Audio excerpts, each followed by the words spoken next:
All right, let's hope everything's going to work well. We had some struggles last week, but we're hoping this week things go well.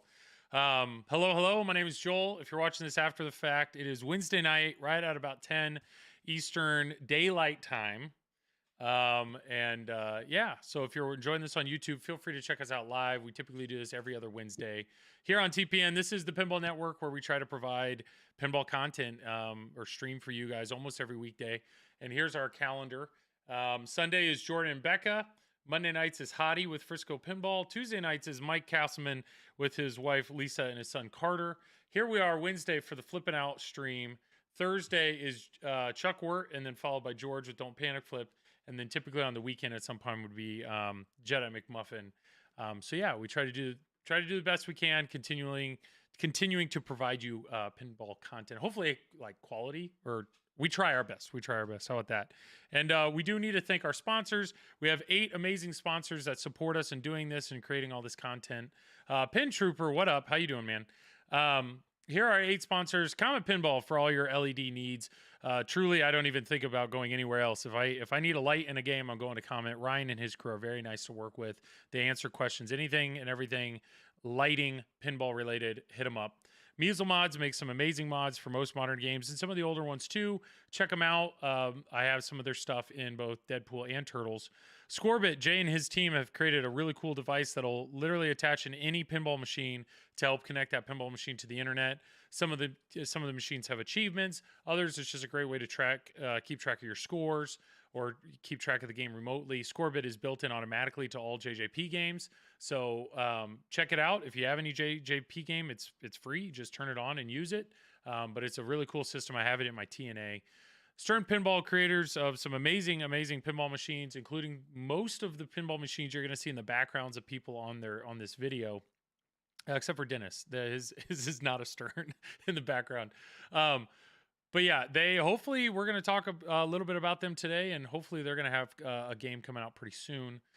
Victor with Pinmonk. Pinmonk makes some really cool mods. He has a flipper he has a fan mod to quiet all modern pinball machines. All modern pinball power supplies, the fans are way too loud. He makes a fan replacement that you can put in so it quiets down your games if you like leaving them on in your game room. Zach and Nicole are flipping out. I'm super grateful for them.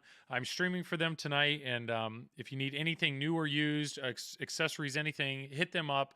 They will treat you right. They will support you with any issues you have on your games. I know we've all bought from them here on, well, no, the Canadian guys can't buy from them, but yeah. And then Pinball Photos, he has some amazing photography that if you're looking for stuff to hang in your game room, check out his website. Really cool products.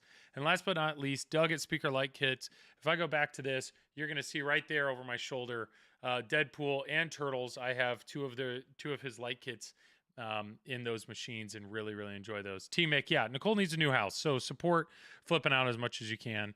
And speaking of support, please support these other 3 gentlemen who are on here tonight. We're gonna do our best to talk pinball. Dennis, yeah, hope she gets. Yeah, maybe she'll get. Maybe they'll dig a hole this time, Dennis. I don't know. We'll see, and actually get a get a pool in the ground. But overall, I would say we have no credentials. The 3 of us, or the 4 of us, we're all pinball enthusiasts and we enjoy talking pinball. So we're going to go around the circle. Who are you? What do you do for TPN? And what was the last game of pinball you played? So Dennis, if you want to go first, go for it. Okay, well, thank you very much, Joel. Dennis Creasel. I'm probably for TPN known for co-hosting the Pinball Show, which is one of the podcasts on the network. And let's see, the last game of pinball I played, I'm trying to remember because I haven't played since a tournament on Saturday. And what game wiped me out? I think it was Avengers Infinity Quest. Avengers, As okay. usual, I didn't know how to win it. Oh, well, hey, hit up Travis and maybe he can give you some tournament tips on that. I think we did a triple combo on it, but that game's quite a game. There's a lot to digest there. I read Craig's name in a voice he uses for the pinball. Yeah. Craig, go ahead. Well, we'll get to you. Say your name exactly like how you say it on the pinball show when you introduce yourself. Wonderful. So Dennis, the play field behind you, what is the game and who's the manufacturer? Step Up. It's a game from a defunct company called Ginkgo from 1946. Pinside. Step Up. So did you actually have the game and made No. that, or you bought that? No, I got that from Tilt Cycle, which kind of repurposes damaged games and such and turns them into art. Yeah. And so he had a collection of damaged gameplay fields, and Step Up was one of them. Step hyphen up. There's more than one Step Up. Step hyphen up. And Okay. so I just, well, I don't like playing symmetrical games. I think aesthetically they do look the best, and so you go back that far, most of the games are symmetrical. It was a novelty game, but it was still prior to flippers, so it's a flipperless design. And those are like 5 pop bumpers on the bottom. Is that right? Yes, and there are more up above. Oh I wow. guess I guess I can pan it a little bit so you can see. That's how it was like. 1946 Step Up. Nice. Yep. And the reason, besides that, is the very first game I owned for myself was a Skylab from Steve Kordek, was the designer. Steve Kordek got his pinball start at Genko, though this is not most likely a Kordek game. I don't think he designed until 48. I think he just helped up until then. Nice. And so have you ever actually played one? No, I've never seen one working. There we go. So that's it. Flipperless. And there's like a little triangle at the bottom. Can you control that, or that's just a bumper to go? It's all I think it's all nudging. All nudging. I think. Step Up. Because still a couple years out before Humpty Dumpty. Nice. Nice. Oh, cool. I always thought the lights, the red, these lights were like you just threw LEDs, but no, the actual pop bumpers are colorful. So yeah, I think he only had to swap a couple pop caps that weren't with the original, and otherwise it's all original. Then color changing LEDs are, of course, it didn't have LEDs back then, so it's backlit with color changing, and you just plug it in and it cycles. Nice. So very cool. All right.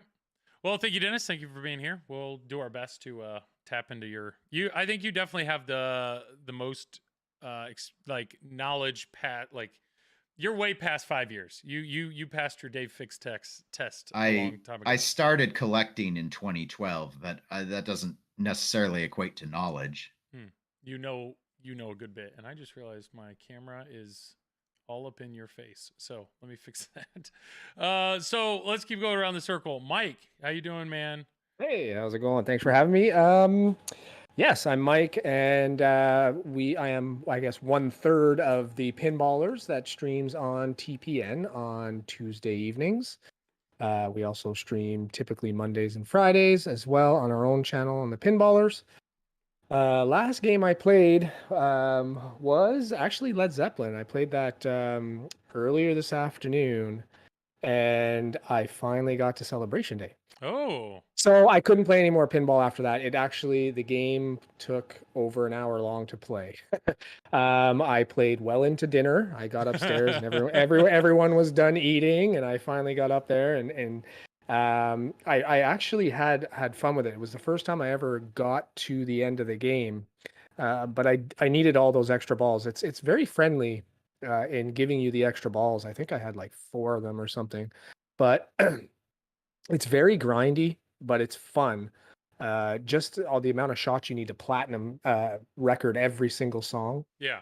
And then when you get to Celebration Day, there's a wizard mode before it that any record you haven't platinumed, that wizard mode will sort of help you get them platinumed so you can get to Celebration Day. So I finally did all that stuff, so I was excited about that, and I had probably my best game to date on that. So I was done pinball for the day after over an hour long of one game of that. But so time to sell it? No, I'm just getting started now. Yeah. No, that's a cool game. It's a good game. I know it gets a lot of slack from people, but having the game for a while, I still love it. I still go to it almost all the time. I'd throw a game or two on it daily or every session. So I'm still really enjoying it, even though having a long game. It's definitely a game if you're wanting to have a longer session, that's the type of game you want to get on as opposed to something quicker. Sure. But yeah. Cool. No, awesome. Well, yeah, I enjoy when I had it. I liked the way it shot. Like it was, You can say what you want about the layout or the lack of toys or whatnot, but it shot once you find the shots, it's fun to combo it and have a good time with it. So Yeah, for sure. it's just solid pinball. Like I find like the whole bottom, the Steve Ritchie doesn't mess around a lot on, the sort of bottom third of his games. The flippers configuration are always the same, nice and easy post passes, Yeah. and you can do all your skills easily. There's no messing around with that. So I like that about his games. So Yeah. Well, awesome. Well, thanks for being here in chat. Thanks for the people filing in here. Louis, how you doing, man? But yeah, hope everybody's doing well tonight. And so yeah, last but not least, Craig. Who are you? What do you do? What was the last game of pinball you played? Hello and welcome to the Pinball Network's live stream. I'm Craig Bobby. Well done. Well done, Craig. Yes, I am Craig Bobby. I do the Pinball Network's, I should say, the Pinball Show's top stories with Dennis Kriesel and Zach Meny. And yes, as you can see directly behind me, I now have a second game, finally. I was finally in the mood and accepted my He's in the Godzilla mood, yeah. delivery. So thank you for everyone's patience. Yeah, it looks And great. Yeah. and yeah, I got them side by side there, and it's been a lot of fun. I've been pleasantly surprised, even though I knew a lot about Godzilla. I've seen it streamed a lot. I've obviously read a lot of the reviews. Um, all of you have either owned it or played it, and it has definitely lived up to its #1 billing, I would say. I was I went in somewhat skeptical, with the idea, like, I knew it was going to be fun, but I was like, is it really going to be that much better? And it is shockingly good when, especially compared to, I think, even the Avengers, that I thought was is a solid machine, as far as being a shooting machine. But I just think, Godzilla, what the Avengers lacks and what a lot of machines lack, I think overall, Godzilla brings in every department. It brings the mechs, it brings the shots, it brings, the video assets, the code. There's not a lot, the art. I mean, there's not a lot this game, I don't think, doesn't bring, which is why it's, rated #1 on the Pinside Top 100 right now. And I think justifiably so once you get in front of it and start to understand what they've done. My fear when I first started playing it was, holy shit, I think this game's even harder than the Avengers. I was worried at first. I was like, oh my god. But then, it's getting used to a new machine and Yeah. finding your shots, and so it took about, I'd say, 20 to 50 games before I really started to feel comfortable with where everything was, and you're not just sort of overwhelmed by the lights and everything coming at you at once, and all of the inserts lit up, and all that. But so it's been fun, and any new pinball machine when you get it is fun to start to explore and understand what it's all about. But I would say this game in particular is extremely refreshing and exciting, because it just has so much built in to it that you have to explore. And the other thing I was thinking was, oh my god, Avengers is complicated. I felt like Godzilla starting out felt more complicated to me, although I'm getting my head now, now that I've played 400 games on it now. So I'm now getting my head around what, the sequence of events and all the different kind of modes and how they all kind of interact and work together. So it's just a lot there. It feels to me like Elwyn and Stern sat down and decided to give the pinball community kind of everything they were looking for in a pinball machine, and they kind of threw it all in the pot, and this is what they, was birthed, was kind of like the best of everything, I feel like. Um, so, it's campy, it's got humor, it's got rock and roll, it's got great art, it's great, like, again, it's just packed with everything. So I think, honestly, if you had to only own one machine, this is it, and this is why they're backlogged to high heaven, and they Forever, can't yeah. keep up with them, because people are realizing that that if I was looking at this, which when you look at a game like Medieval Madness or Monster Bash that are arguably classic games from the 90s, I mean, this is so superior, I think, in every way to those games. I think it blows it away. I think most modern games truly, in my humble opinion, are superior to those games, but that's just my hot take on those. But this game truly, I think, is the pinnacle, if I may say, the pinnacle of modern pinball. This Godzilla game for sure. Yeah. So now that you've had, I mean, I know you like Avengers has been your baby. Like you've loved Avengers. You've loved Avengers.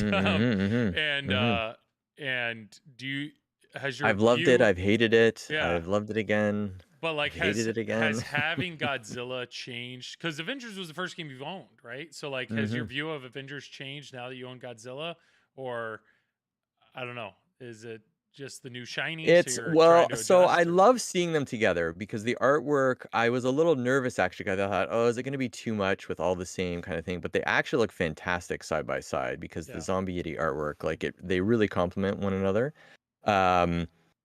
I would say it's still, when you go back and forth between the two games, Avengers is still a great shooting game, but it's much more, I feel like the shots are more linear, the feel of it is a little more linear, where I feel like Godzilla is much more free flowing and yeah. both on the play field and with the code, like I just feel like it weaves its way in and out of multi-balls and modes like very seamlessly, whereas the Avengers, it feels like it's been stitched a little bit more, right? Or it's just a little more linear in the path you have to go. So anyway, it's a lot of fun. It's a game that I think you'll be able to play for, many, many months and not get tired of, Yeah. or in my case, years, because I'm not going to beat it. Yeah.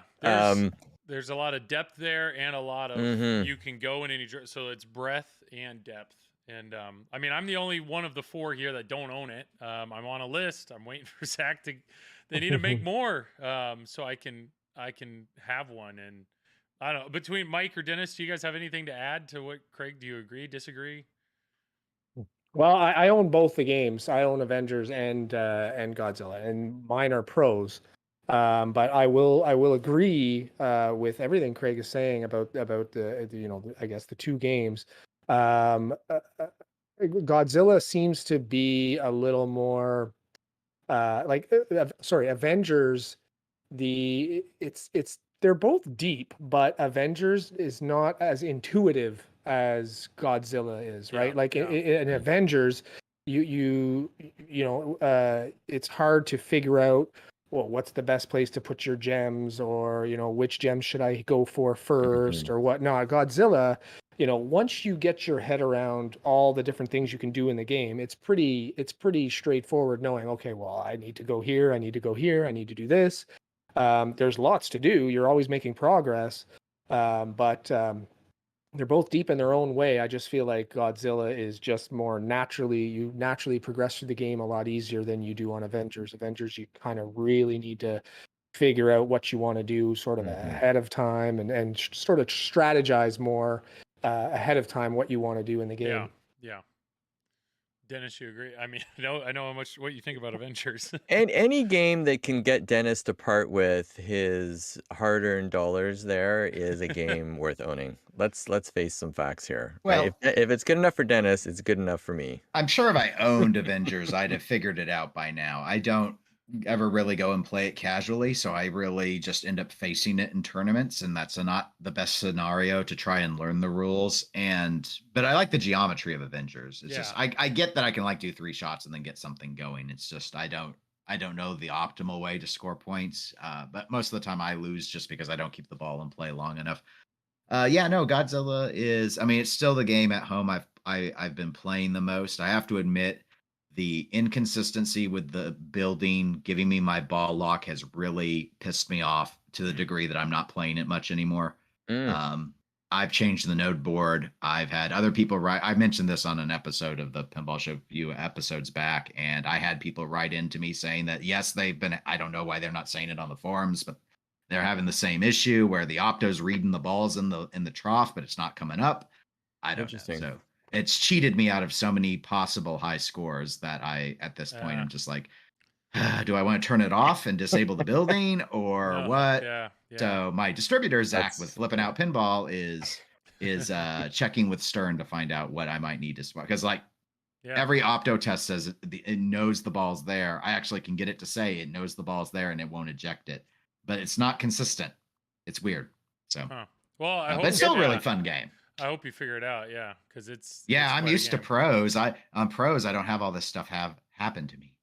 I'm innocent. Yeah. And Well, go ahead. and that was my problem too with the first 6 months that I owned Avengers, is that it was with the subway and it wasn't reading stuff down there the right way, and it was very frustrating. I agree with you, Dennis, because at first you don't kind of notice it because you're not deep enough into the game, and then when you start to really understand what the sequence of events should be, then you're like, I think this thing should be ejecting, and there it sits, or it's just not reading it. I've had some funny moments where I had multiple balls stuck on the magnets all at the same time. So like the Magna lock happened, and then the Mega Godzilla thing happened, and it ejected a ball. So I had like a ball stuck on the Magna lock and two on Mega Godzilla. I had a And couple nothing was instances happening. like that too. Yeah. Thankfully, that's not I've had, or the Magna grab, and then I had multiple balls hanging from the Newton ball, and it's like, what's going on? I don't need this. This Yeah. turned into Magneto all of a sudden. Yeah, exactly. Well, chat here, they're asking, it would be awesome if some of these newer games came with a beginner mode. And Pimgunk Victor had a good idea. I mean, set it to 10 ball. I mean, sure, it would be great if, the games try their best to communicate what to do or direct you as best they can. But, for novice players that don't know, they may not, when they say like shoot the orbit, they may not know what that is, I definitely understand the challenge. And I mean, the best way I know I learn games is watching people stream it, or I try my best to communicate or teach others while I'm playing, or show them, give them a little nugget. I know Jedi McMuffin, he actually got a Godzilla Pro, and he was like, I'm really trying to understand what to do here. And wait, Joel, you learned pinball? I know a little. Okay. And I actually talked to Tommy on the phone, and I just explained, I was like, just focus on battles. Like, left ramp, right ramp, get into a battle. Then the battle will tell you exactly what to do. When you get out of a battle, hit the scoop, change your city, do it again. Like just do that a little bit, work on, you just build, that kind of thing. Yeah, I mean, unfortunately, going at least on Stearns, it's not the easiest thing to figure out how to go through the settings and scroll through, 120 options to find your Easy ball mode, count. yeah. Or you can also set the rules easy. I mean, it depends. Like some of the stuff's already on easy by default on Godzilla, but you can turn some of the stuff down to be easier if you want. Or actually, Joel, there's a flipper mod that if you're really industrious, you can do to kind of turn it into any game into baby's first pinball. Yeah, the training. Well, hey, we'll get to that mod. I like it, man. Okay. I do find that with this game, I think they're better at this game is very good at telling you where your next shot should go or what you should be aiming for. I find that with the number of inserts lit on the screen in the battle modes, it's hard to know. I always like where you're at in that. And I know there's probably some stuff on the LED screen. Is there a shot count when you're making shots? There's that little Godzilla symbol on the sort of mid left corner, and is that where it's showing you like you made one shot? I just when you're in noticed your that. battles, when you're in your Godzilla's battles, screen's pretty good, I think, about showing you your countdown timers, how many shots you've done, and then in the main outside of the battles, counts on how many tanks you've got to be ready to qualify that. Stern's gotten a lot better as they've gone along in the LCD era about providing you relevant information on that screen. Yeah, like Rush does that really well. If you play Rush, I mean, there's information up all the sides of the game, and anytime you want to know what you're doing in a specific portion of the game, you can just look up at the screen on that and tell you. But with Godzilla, I find that it really is probably the best game for just dangling that carrot in front of you. There's always a carrot dangling in front of you for you to do something. Always, doesn't matter what it is. There's always something just one shot or two shots away from happening. And I think that's the hook. That's really the hook that gets people really enjoying the game, is that you're always so close to making something happen. Yeah. No, it's a great game. I can't wait to own it. And yeah, just to finish out intros, and it kind of continues with this. But yeah, my name is Joel. And yeah, I do Triple Drain. So that's one thing, Craig. If you want, if you want to listen to our last Triple Drain episode, we did Triple Drain Pinball podcast. We actually did a triple combo on Godzilla. So we start simple and we go a little further. And then yeah, I stream for Flipping Out. So I see Zach is here in chat. So yeah, and the last game I played. This is something probably people will not expect. I'm gonna put my. Well, you can just look in the. Never mind. Let's see. Does it? Oh, it says it all over it. I was gonna say, do you recognize this game? Do you know what this game is? Just right off the bat. Yes. What is Viking? Viking. Oh wow, Yeah. gosh, I Viking. haven't seen a Viking in years. So I love Viking. Viking. It is Great fun. game. It is fun. So Yeah. here's the deal. I was on vacation this week, and what was really cool is my wife took the kids back. It was only an hour and a half away. It was up near Lafayette, Indiana. My parents rented a big house, and we were all there for a few days. And my wife took my kids slept terribly, but by the way, not in their beds. So I have a 2-year-old and 4-year-old. So she took the kids back last night, and she's like, "Go ahead and stay the last night with your family." And I was like, "Deal." So we ended up. I talked my my family. We went. We drove 45 minutes to a bar. Tommy Skinner does a podcast. I forget what his podcast is called, but he operates games out of this bar. I forget the new something pub. I don't know what it is, but we went there and I played a bunch of his games, and this was the last game we played. And I will tell you, this game was a blast. I had a lot of fun on this game. One of the things I loved about this game is this right here. I don't know if you guys right here. And Mike knows this, and Dennis knows this. But what happened was the ball came over, nailed this pop bumper, and went flying down the out lane. And then, to my surprise, there's rubber here. It hit this rubber and then ricocheted back through. This is a gate. This is a controlled gate. So it was out the out lane and then ricocheted back into play, back into this gate. And what's cool is that gate is on both sides. And so if the ball's coming down an out lane, you give it the right nudge at the right time. Boom, you can nudge that ball right back into play. Cool. And that I thought was really fun. Really, really fun. So I don't know, Mike or Dennis, if you guys have ever played this. Ray Day, yeah, right. Joel discovering classics. I have played it quite a bit, but most of the time when I've played it, it's been in competitions. So a lot of the time they either take that rubber out or they'll actually remove the gate. So it's a one-way gate, right? So once the ball goes through that gate, it can't come back through the other side. Yeah. So I've played in competitions where that gate's been removed. So where the ball, it'll go through it, but sometimes, if it goes in really hard, it'll bounce off the back of the sling rubber and then go back out again. Yeah. So or they'll take the rubber off of the two little bumpers on the out lane itself, making it obviously significantly harder to nudge it back in. But that is an extremely cool feature. I really, really like the fact that if you have a good nudging skill, you can bounce that ball back into play. Yeah. So my question here. So I will tell you, we played this game a few times, and I tilted multiple times because when you think you can save your ball, why not? And so my question for you 4 or 3, do you think there's there's nothing mechanical here, but it's such a simple concept and such a simple mech. Do you think we will ever see something like this on a modern game? I'd love to. Yeah. I mean, I'd love to see some more creativity with the bottom third of the playfield, and I think we are slowly starting to see, a pop bumper here and there, like on Rick and Morty or whatnot. We are starting to see some creativity there, but still not a lot of creativity with the out lanes, and I guess a lot of us are still waiting for that out lane spinner, right? The one. I think Jack Danger or something that's been. Scott Denisi both talked about it. Oh my gosh, the out. Yeah. No, I don't want to ever see an out lane spinner. Yeah. Waz has it on why reward failure? I don't understand. Well, so Victor's saying Waz has it with the balloon pop bumper. And I know Alien, the newer Alien has depending on how it falls, you could potentially get your ball back. I get that, but this is genuinely, it takes a little bit of physical skill that you could save your ball. Like I know Star Wars, what was it? The premium and LE, they had a gate that would drop down and save your ball. if you had that lit, so it's more like just a mechanical ball save.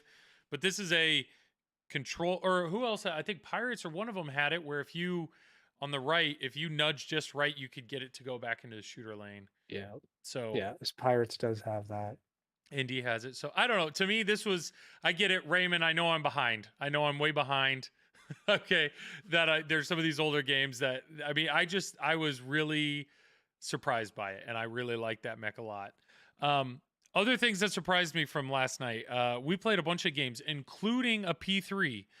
Tommy actually has a P3. He had Weird Al, and it was fun. I mean, I had fun playing it, but what I was really curious was I wanted my dad, who's very much a pinball novice, I wanted his take. I wanted to see what he thought of the P3 multimorphic system. And he was watching me play, and I had him play a Stern, and then I had him play that. I was like, do the flippers feel different to you? And he's like, no. Like, he's like, the flippers, he thought the flippers felt very similar. But I was like, so what are your thoughts? He goes, well, I like the screen. I think the screen is really cool. It is very good at explaining what's going on or where to hit. But he goes, how old is this game? And I said, this game came out earlier this year. And he goes, wow. He goes, the animations make me feel like this game's like 10 plus years old, easy. He's like, with modern animations and modern art and everything, he's just like, I really think animations could be better. And that was my dad, like completely unprompted. That was just his thought. And I'm not saying that, I'm not trying to say that to talk poorly about the P3, but he's, your dad's a ball buster. But it is, I get it. It's very much, they use kind of a flash animation type style. And I feel like the majority of industries have moved past that. So for a novice, somebody that's not in this world at all, for that to be his takeaway, I was really surprised. So we played a little bit on that. And then we actually played Godzilla. There was a Godzilla Pro there. And my dad had a blast. My dad had a blast on Godzilla. And I asked why. We left and I was like, what was your favorite game we played? So we played that. We played Jurassic Park. We played Turtles. We played, they had Insider Connect and they had a high scoreboard. So I was trying to play a bunch of games, trying to get my name up there, which, well done for Tommy because he made me put money into games like Turtles. I own Turtles. It's right here, but I wanted to get my name on his leaderboard. So I wanted to play it. So Insider Connect's doing something right.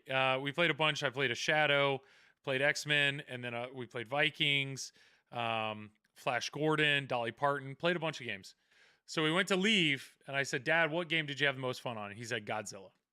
Like, hands down, he said Godzilla. And I said, why? And he goes, I didn't know what I was doing, but I felt like I was actually doing something. Like, he was hitting shots. He was hitting ramps. He was hitting, like, the upper flipper loop. He hit it. The way the game's talking to him, he never got in a battle, but he still felt like he was making progress towards different things. He just had a blast. He had a fun time playing that game. And so I said, okay, so if in your basement, you could have the P3 system that we were playing or Godzilla, which one you want? He's like, Godzilla. And I said, why? The P3 is more modern. It's modular. We talked all about that. You can swap games out. He goes, well, if I want to have a pinball machine in my basement, I want to have a pinball machine. And I think that's really cool. It is modern. I keep punching my mic. I'm sorry if you guys hear that. But he's like, it looks more modern and everything. But he's like, I wouldn't want that in my basement. I want a pinball machine. Why would you say that? You brought something up that's interesting to me, though. Why would you say the P3 is more modern when Godzilla came out last year? Because I just from a technology standpoint, I think it's it looks more modern. With it has a display. It has, like the backboard display is bigger, the speaker lights, everything. I don't know. I actually get his reaction. My dad was over last week where we've been kind of working on a Sinbad project. Yeah. And so he wanted to test some board stuff out he'd been working on. And then afterwards he came into my game room. He had actually I've had Godzilla for months. He'd never seen it. Okay. And he wanted to take a look at it. He wanted to see the ball lock issue I was having too. So we were going to test the building because I just put in the node board that day, the new node board. And I go and I just turn it on and he just goes, whoa. Yeah. And he'd seen all my other, Walking Dead, Star Trek, all that. And just whoa. And we built a virtual pin. I mean, yeah. There's stuff, the screen and stuff with the P3 is a cool concept, but there's, it says a lot. and this is the challenge that thankfully I don't have to solve because I don't work for that company. But when you still have to feel like you have to explain to people that it's real pinball, that's an obstacle. I agree, and but yet he was definitely impressed with. There were aspects of it that he was really impressed. And what was funny, like we were driving home today, and my dad goes, I thought about it more about your question of which one would I want. And he goes, another reason why I really like Godzilla is the theme. He's like, Godzilla, you know what you are, you know what you're gonna do. You're gonna destroy things. Like there's a building, so I know I need to shoot that. He's like, I'm not a Weird Al fan. And the theme, the songs are very different. He's like, you just don't know. You're in a museum. Like, what am I doing? Like they kept hearing that crashing sound. I don't know if you guys have played Weird Al, but when you hit the side targets, it's like you're breaking things. So like, what's that glass sound? And trying to explain, well, you're in a museum and you're hitting things. It's just like, I don't know. It just really, to me, in my mind, I was trying to think, I'm about ready to spend a lot of money on another game. Is Godzilla really the game that I think it is, or a game that I think my friends and family will potentially enjoy? Or maybe like, do I need to go the direction of P3? I really thought the P3 was going to be something that was going to really ooh and ah, my parents or my other family. Like I really thought that, and not at all. Like it didn't. And so I was like, all right, P3, like Godzilla it is. I'm glad that's the direction I wanted to go anyways. But what might backfire is my goal to buy Godzilla involves selling turtles to my parents. But now my dad's saying he wants Godzilla, so we're gonna have to figure that out. But Well, maybe he could get the Godzilla and you could keep your turtles. Does that well, work? that's what I was saying. I was like, well, maybe we could trade, kind of trade. So, like they live 10 No, minutes I don't away. think that. I mean, these are heavy things. We don't Yeah, like to yeah. move them around. Ray Day, it's North End Pub in West Lafayette, Indiana. North End Pub in West Lafayette, Indiana. Tommy Skinner has one on location, and he said they're Well- getting Heist. They're going to have it in a week. So for the month of September, he's planning on routing Heist. And I asked Tommy, I was like, because we actually got a ball stuck on the P3, and hey, there's 15 balls in the trough, so it searched and searched, gave up, and just spit out another ball. But so I messaged him afterwards and let him know. And I asked him, I said, what's your best earner right now? And he said, to be honest, the P3 is the end of the month. It's right now on course for being his highest earner for the first month of any game he's ever put out. So Mhm. people are playing it. Yeah, I think it's People are because of the playing it. intrigue, right? The intrigue of this screen on it, and people Mhm. want to see what it does, right? Like I understand the allure of it, Yeah. but I think honestly, a good chunk of the money it's earned is probably not from a true like enthusiast. It may be someone who's just coming in for the first time and hey, there's pinball, let's go play pinball tonight Sure. or whatever. I found my experience with it was fine. It felt pinball enough, but I did actually find that screen this on the playfield more distracting than I thought I would with all the stuff that's going on it. But I think it's a great system, as long as they continue to bring out games, I think really what they need to do is continue making games with themes, with like licensed Yeah. themes Yeah. now. Yeah. Get those going and draw more attention to it and bring more people in who want these themes. Because I mean, there's a ton of Weird Al fans, and I'm sure some have bought the P3 just based on that. So 100%. Yeah. more themes, I think, will Mhm. help it.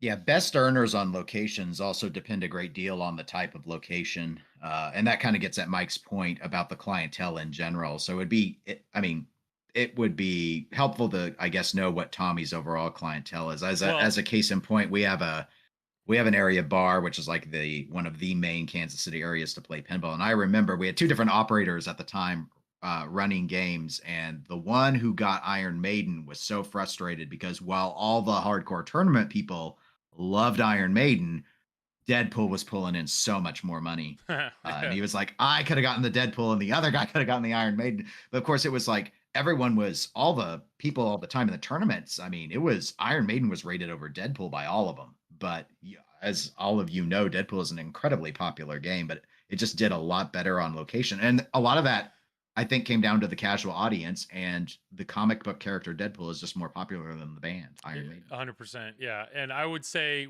I played it. I probably put $10 into the P3 last night. But I never saw anybody else play it. We were there well over an hour and a half, and I never. Maybe saw because you were anybody- on it the whole time, Yeah. hogging it and being Yeah. rude. But like turtles, that's what surprised me was there was a guy that there was 2 or 3 guys that kept putting money into turtles, and it surprised me that because it was kicking their butt too. But yeah, it was great. Had a lot of fun. So yeah, we can keep moving here. I see. So yeah, Les had asked what's P3. P3 multimorphic. Check it out. There's they make a very unique game. It's a modular system. So you can do a bunch. And then Sterling, this hat, I actually had these made on Etsy and shipped them out to a bunch of the people. So I know Craig and Mike both have one. If you really want one, Sterling, just message me at justanotherpinball@gmail.com or find me on Facebook. I'll send you the link to the Etsy guy. Very He's unique all game. out. Joel ain't ordering anymore. Well, I ordered exactly the number Chat's I been needed, blowing yeah. up. I saw Keith in there saying he wanted a copy of my ball lock video, so I've downloaded the one I sent Zach because he got to see all my video troubleshooting. And I Wait. shot it to you on Facebook, Keith. What Keith? Keith Elwin. Keith. Elwin. Keith Elwin? He's a pinball designer. You may not know who he is. Yeah, you I- probably don't know because you're just- too busy not buying his game, instead keeping all of this like Borg stuff behind you. But I mean, I see Ray Day in chat. You know, It's oh, way there back. he is, Keith Elwin. Oh, wow, Way Keith back. is watching on YouTube. Shoot.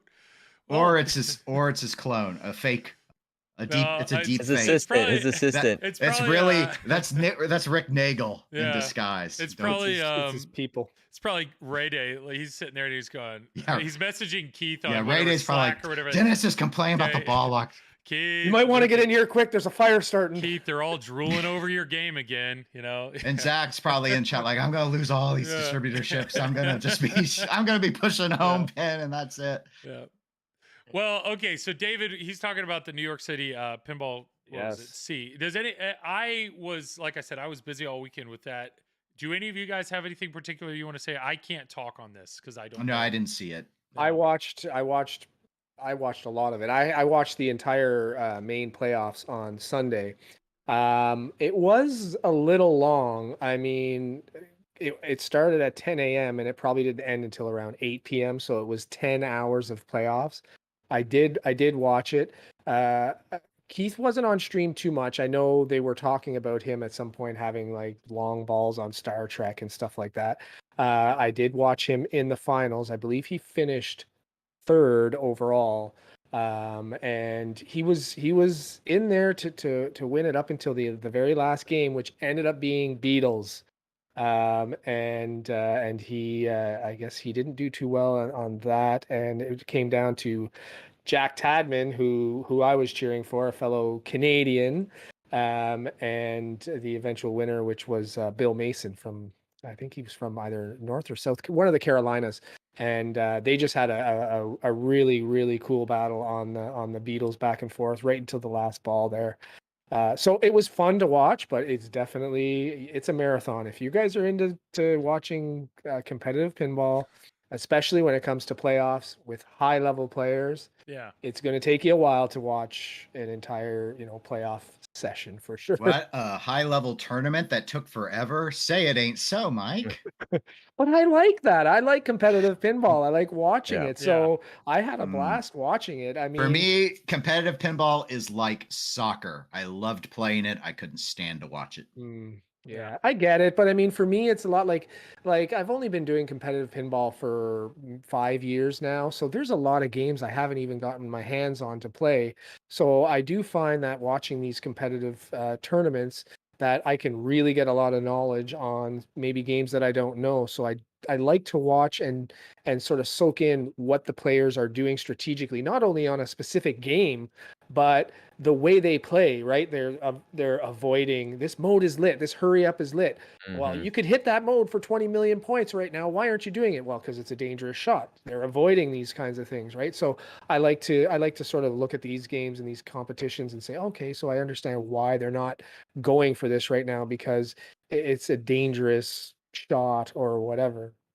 Nice. I do like catching when they play obscure things. Like, did you ever see the time Mystery Castle was played In disc, yes. in disc? Yeah. That's right. No topper. There on we that go. one. Yeah. Little blast from the past for people. Yeah. I had fun watching it. I learned a lot about the game. Not a game I'm going to ever own in my collection, but if I have to play it in a competition, I know what to do now. I do enjoy watching tournament streams when I get a chance, and it just reminds me that, me and that person, we're playing the same game, but it's like I may be playing catch with my daughter in the background, and it's totally different than watching a baseball game. Like I play at such a different level, and we're in two different planes. And I mean, when I do Triple Drain, I do it with Tom Graff and Travis Murray. They're top 25 players in the world. And yeah, we view games very differently. For example, Toy Story, I've been having fun on it. Travis and Tom, not so much. So is basement considered a level? Yes, it's a low level, but I play at a level. Okay.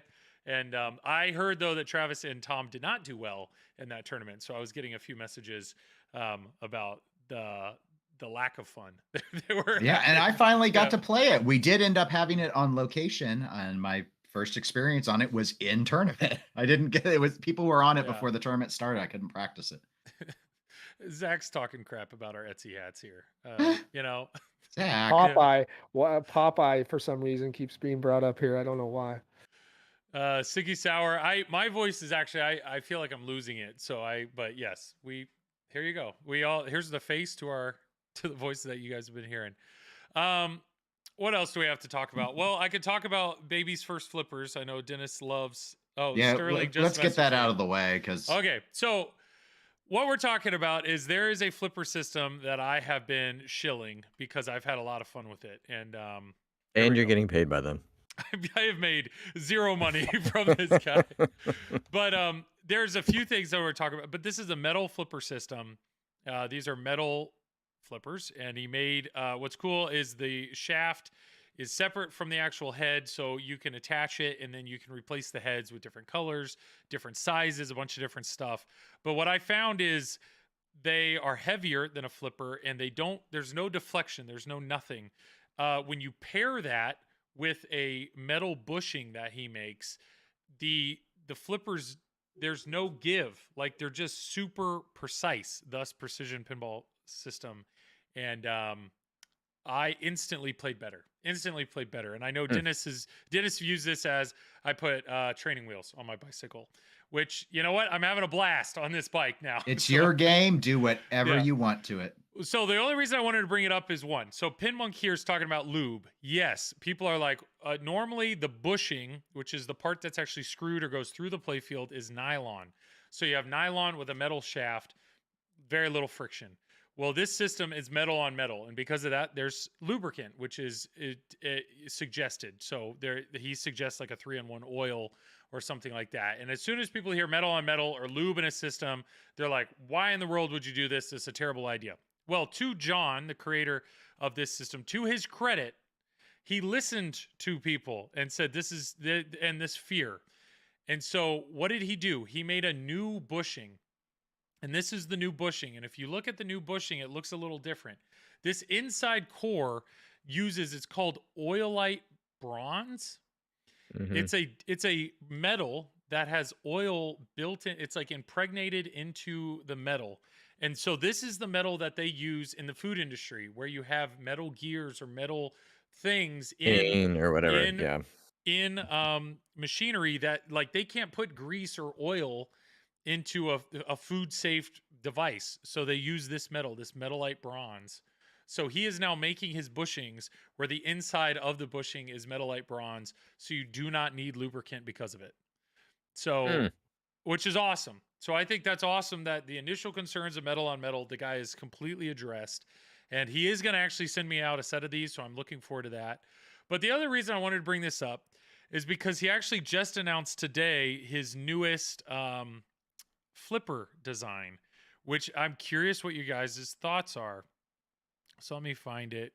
A true professional would have all this. Yeah, ready to go. I did see those. And they look interesting. There they are. But one question I do have before you get into that is, have you looked into the bottom of your cabinet to see if there's any metal shavings or anything like that in your turtles after a bunch of play or anything? I haven't yet. I will do that. I will do that and report back to you. But what I've found is, yes, they're just a lot more precise. One thing I haven't tested is what if you just use the bushing with a normal stern flipper. But I like the look of the flipper. But this is the newest flipper that he's just announced.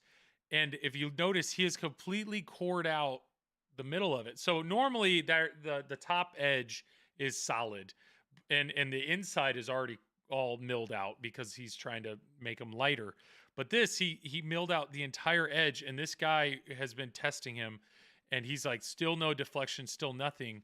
But he's saying one of the perks of these flippers is the inside of this is like a mirrored edge, and so he's like, it's almost like you have art blades, is what he's saying, because you're seeing the graphics kind of mirror up through it, or you can see right through it. So I don't know. I don't know what your guys' thoughts are, but like to see through the flipper, yay Well, or I nay? assume he's probably done that to try and get the flipper to weigh as close as a typical flipper is. Yeah. Because that may affect, the obviously the weight of the hit on the ball. Yes. But I do agree. I think it does look it does look interesting. I like the fact that you can see the art through the flipper into the bottom of onto the bottom of the play field there. Mhm. Yeah, and I'm trying to think what all he said here. So they have a very light touch and feel as they've slimmed down to the bone. No deformation, no bending, no breaking. They just play great. And then he said, yeah, so they do feel different than the others. So I need to find exactly what he said. They do feel different, but even just the look of them, I don't know. So yeah, this guy, feel free to read the post on it. So this Diablo Rush, he did a whole, I mean, he described it very much. So they definitely do feel different. But I don't know. It's just one of those things like I never thought. Oh, and then the other thing is the guys right now, he's trying to think of a name for this hollowed out version. So he said, if anybody has any names, feel free to list them. And if he picks your name, he'll send you a set. So there you go. There's a chance to, but I just looking at that, like to see through the flipper, would that be distracting or is that cool? I don't know. A chat, feel free to say if you guys like it, yay or nay, thumbs up, thumbs down. I don't know. Dennis, I know you're not going to change it because I know there is people's fear is if I get used to these new flippers, if they're more precise or they're more whatever, if I get used to these at home and then I go play a tournament, my game's going to be totally thrown off. So Yeah. I don't know. I don't know. And some people, I've been reading the reviews of them. Some people are thrown off by them initially, right, Joel? Like when they get them, there is a different feel to them. So it does take a number of games before you, some people anyway, True. said. And some people say it's harder to trap up with them. It's harder to do the pass, the little nudge. What do they call it? A tap What's the- pass or like a the tap post pass. pass or Live anything. catch, Yeah. live catching, Yeah, stuff like live that. catching. Yeah. Well, everything is more rigid. So like what I have found Yes. is if you're trying to do like a drop catch, it is consistent. Like there is no flex. There's no bend. It just bam. Okay. It is a consistent every single time. But because there's less give, I mean, there's no deflection with a plastic bat. And then the other thing was the wobble you were getting between the shaft and the bushing. You would get a little more deflection.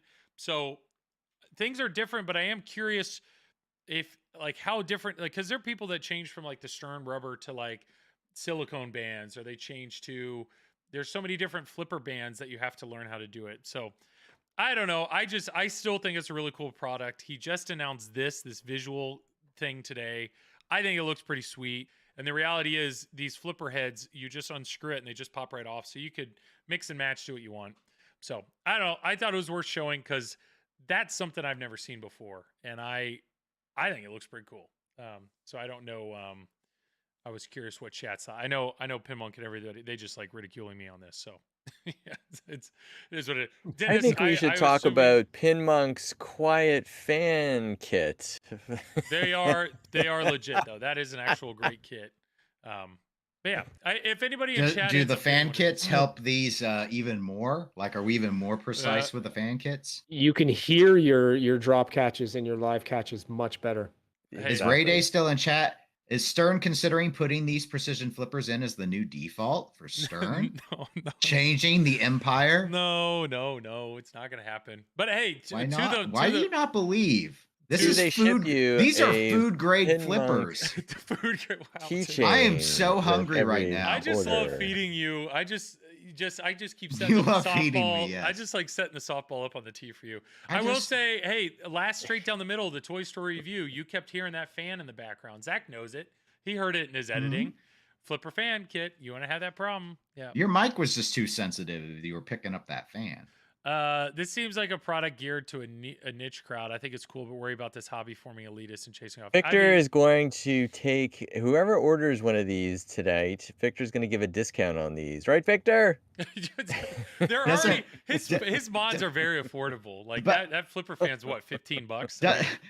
Isn't product targeted to a niche crowd any pinball mod though? I mean, seriously. I mean, fundamentally, that's why I wouldn't most likely consider these flipper mods. Is I don't want to change flipper bats.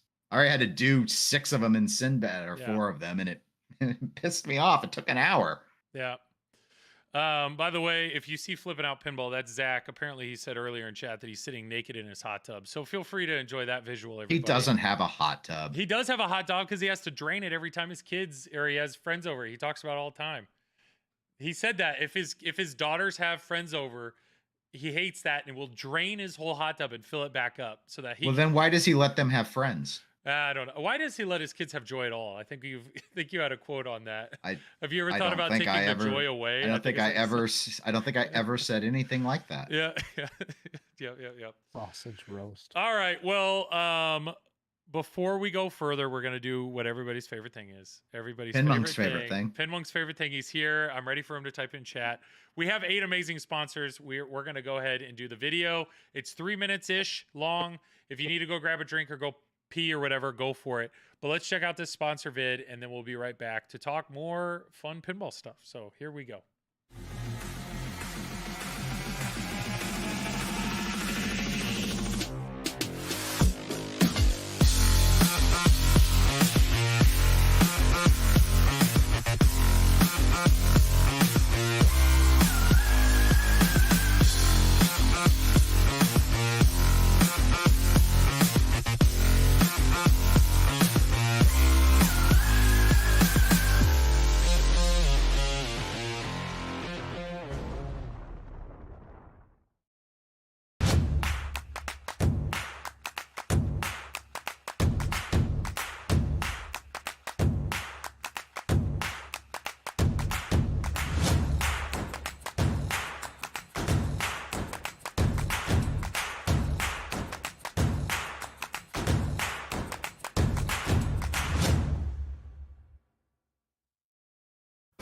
Your pinball machine deserves the best. At Comet Pinball, you'll find the best variety of LED products with the best quality LEDs, and most importantly, at the best price. Your collection is begging for an upgrade.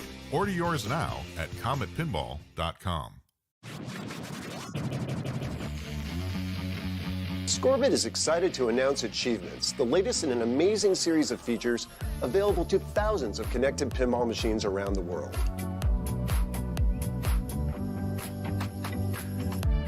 Achievements are part of Scorbit's free open platform. Scorbit already supports hundreds of pinball machines from the 1970s to today. Give your games new life by connecting them to the Scorbit platform and the universe of applications for pinball machines.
do that.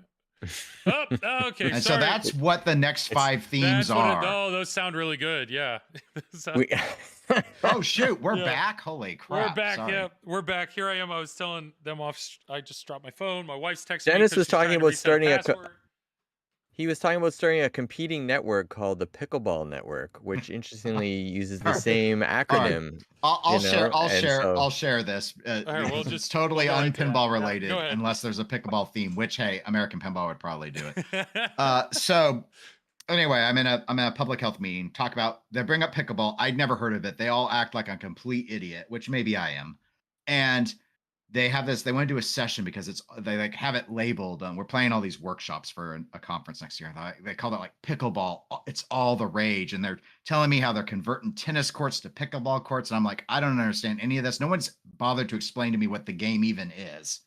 And they're like, we think it's a big deal, Dennis. It's a really big deal. And I finally just said, look, guys, if you want to have it at the conference, you clearly feel it's important. I'm totally accepting of it, but you're going to rename it to pickleball. It's kind of a big deal.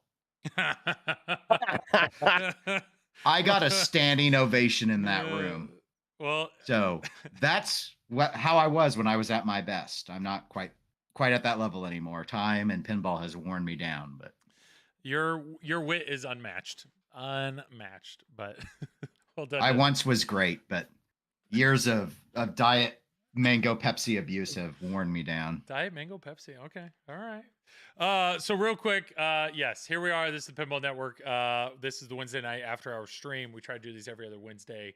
But yeah, here at TPN, we try to provide you streaming content as best we can. We try to do it almost every night. So here's our calendar. Feel free to check out all these amazing streamers. Shout out to the Pinballers because Mike is on here. So Tuesday nights, check them out. And you guys just watched the video, but we really do appreciate all 8 of these sponsors for supporting us and what we do. So let's keep going. What can we talk about? Do you have more mods? I mean, yes. Yep. I want to know more about pickleball. I've never heard of it. Okay, good. I felt you have to understand. This was a room of like 12 people, and I'm the only one who doesn't know what they're talking about. I haven't felt that stupid since at least 2 weeks ago. Shocking. All right. Here we go. So we're going to go, to the only source of news right out there. The only other news that I have heard that I don't think's on this is Toy Story 4. Toy Story 4. I've heard some distributors have canceled some orders. Because their initial allotment is not selling the way they expected it to. So Have their customers told them the reasons and have those reasons leaked to you? I don't know. I'm going to guess the price. Price. No kidding. Yeah. That's a pinball. No kidding. Yeah. I will say here's my, Toy Story sitting right here. And I appreciate Zach and Nicole for letting me borrow one. I have been having a good time on it. And it sounds like there were plenty to loan you. Yeah. Wow. I'm sorry. Oh, I'm sorry. I'm not sorry. Zach's sitting there. Yep. Naked. Just crap. Yeah. No, I have been having a good time. What I will say is I'm now at a point, and it was kind of like what Craig was talking to earlier. It takes a while to get there. It takes a while to find all the shots and really hone it in. He said roughly 50 games for him. Pinmonk, my main problem is the sound. Yes, there are, what is it? Is it Dave Thiel who did the sound on, Hobbit, which he did an exceptional job. And then I think he went to Deep Root or something, but it's like this game definitely, the sound is not at the same standard as I think some other games out there. So there are a few things that I don't know. Maybe it's just some other games, meaning JJP games, Joel, or just games in general? I mean, Hobbit was incredible. The sound package was incredible, and I know the guy that did that is no longer with JJP. But even Stern, I think Stern's sound package, they really do find a great way to make things enjoyable. The worst JJP sound package by far. Yeah. I wonder if that's like an asset issue though with the sound, right? Like, I mean, they've only got that one "You Got a Friend in Me" song really from the assets, right? Like, is it overplayed? It Is that song overplayed? It is played a lot. It is played a I lot. mean- But every time you're in a different mode, which is a different carnival game, it's just carnival music. It's just carnival music the whole time. Poor mixing, So it's just though. generic. It is, and the call outs, I hope they add more call outs because you hear a lot of similar things. But like the spinner, the inner orbit spinner is a bell. Ding-a-ling-a-ling-a-ling-a-ling. Like it's Well, just, they probably thought that was like throwback classic sound, right? Like they were maybe But- thinking EM era. no, it sounds like if you opened a door at like a store and the bell that it hits when you open the door. That's what it sounds Okay. like. I Like, couldn't I'm hear going to the that store. because Ding-a-ling-a-ling. our Woody spinner broke off the game. Oh. So I didn't actually get to hear the Yeah. I didn't get to hear the spinner. But I don't know. It's just I'm still having a great time with the game, but I'm at a point where to get to the wizard mode you need to accomplish 7 tasks. And I have now multiple times now done 6 of 7. And the one task I'm stuck on is super loops, and because you have to qualify it first on this wheel, it's kind of random. It just, and then once you do it, it's 15 shots. But even though you've been hitting that loop the whole game, none of those counted until you activate super loops. So it's just like, Okay. it's either I have to prioritize that like first thing, try to get that activated, and then play the rest of the game, or it's like, crap, I've done all 6 again. Now time to mess with the wheel, get it on super loops, hit my shot, and then grind away 15 shots. That's my only thing. That's my roadblock. But with all that said, I do keep coming back to it because I feel like it's right there. I feel like I can get to it.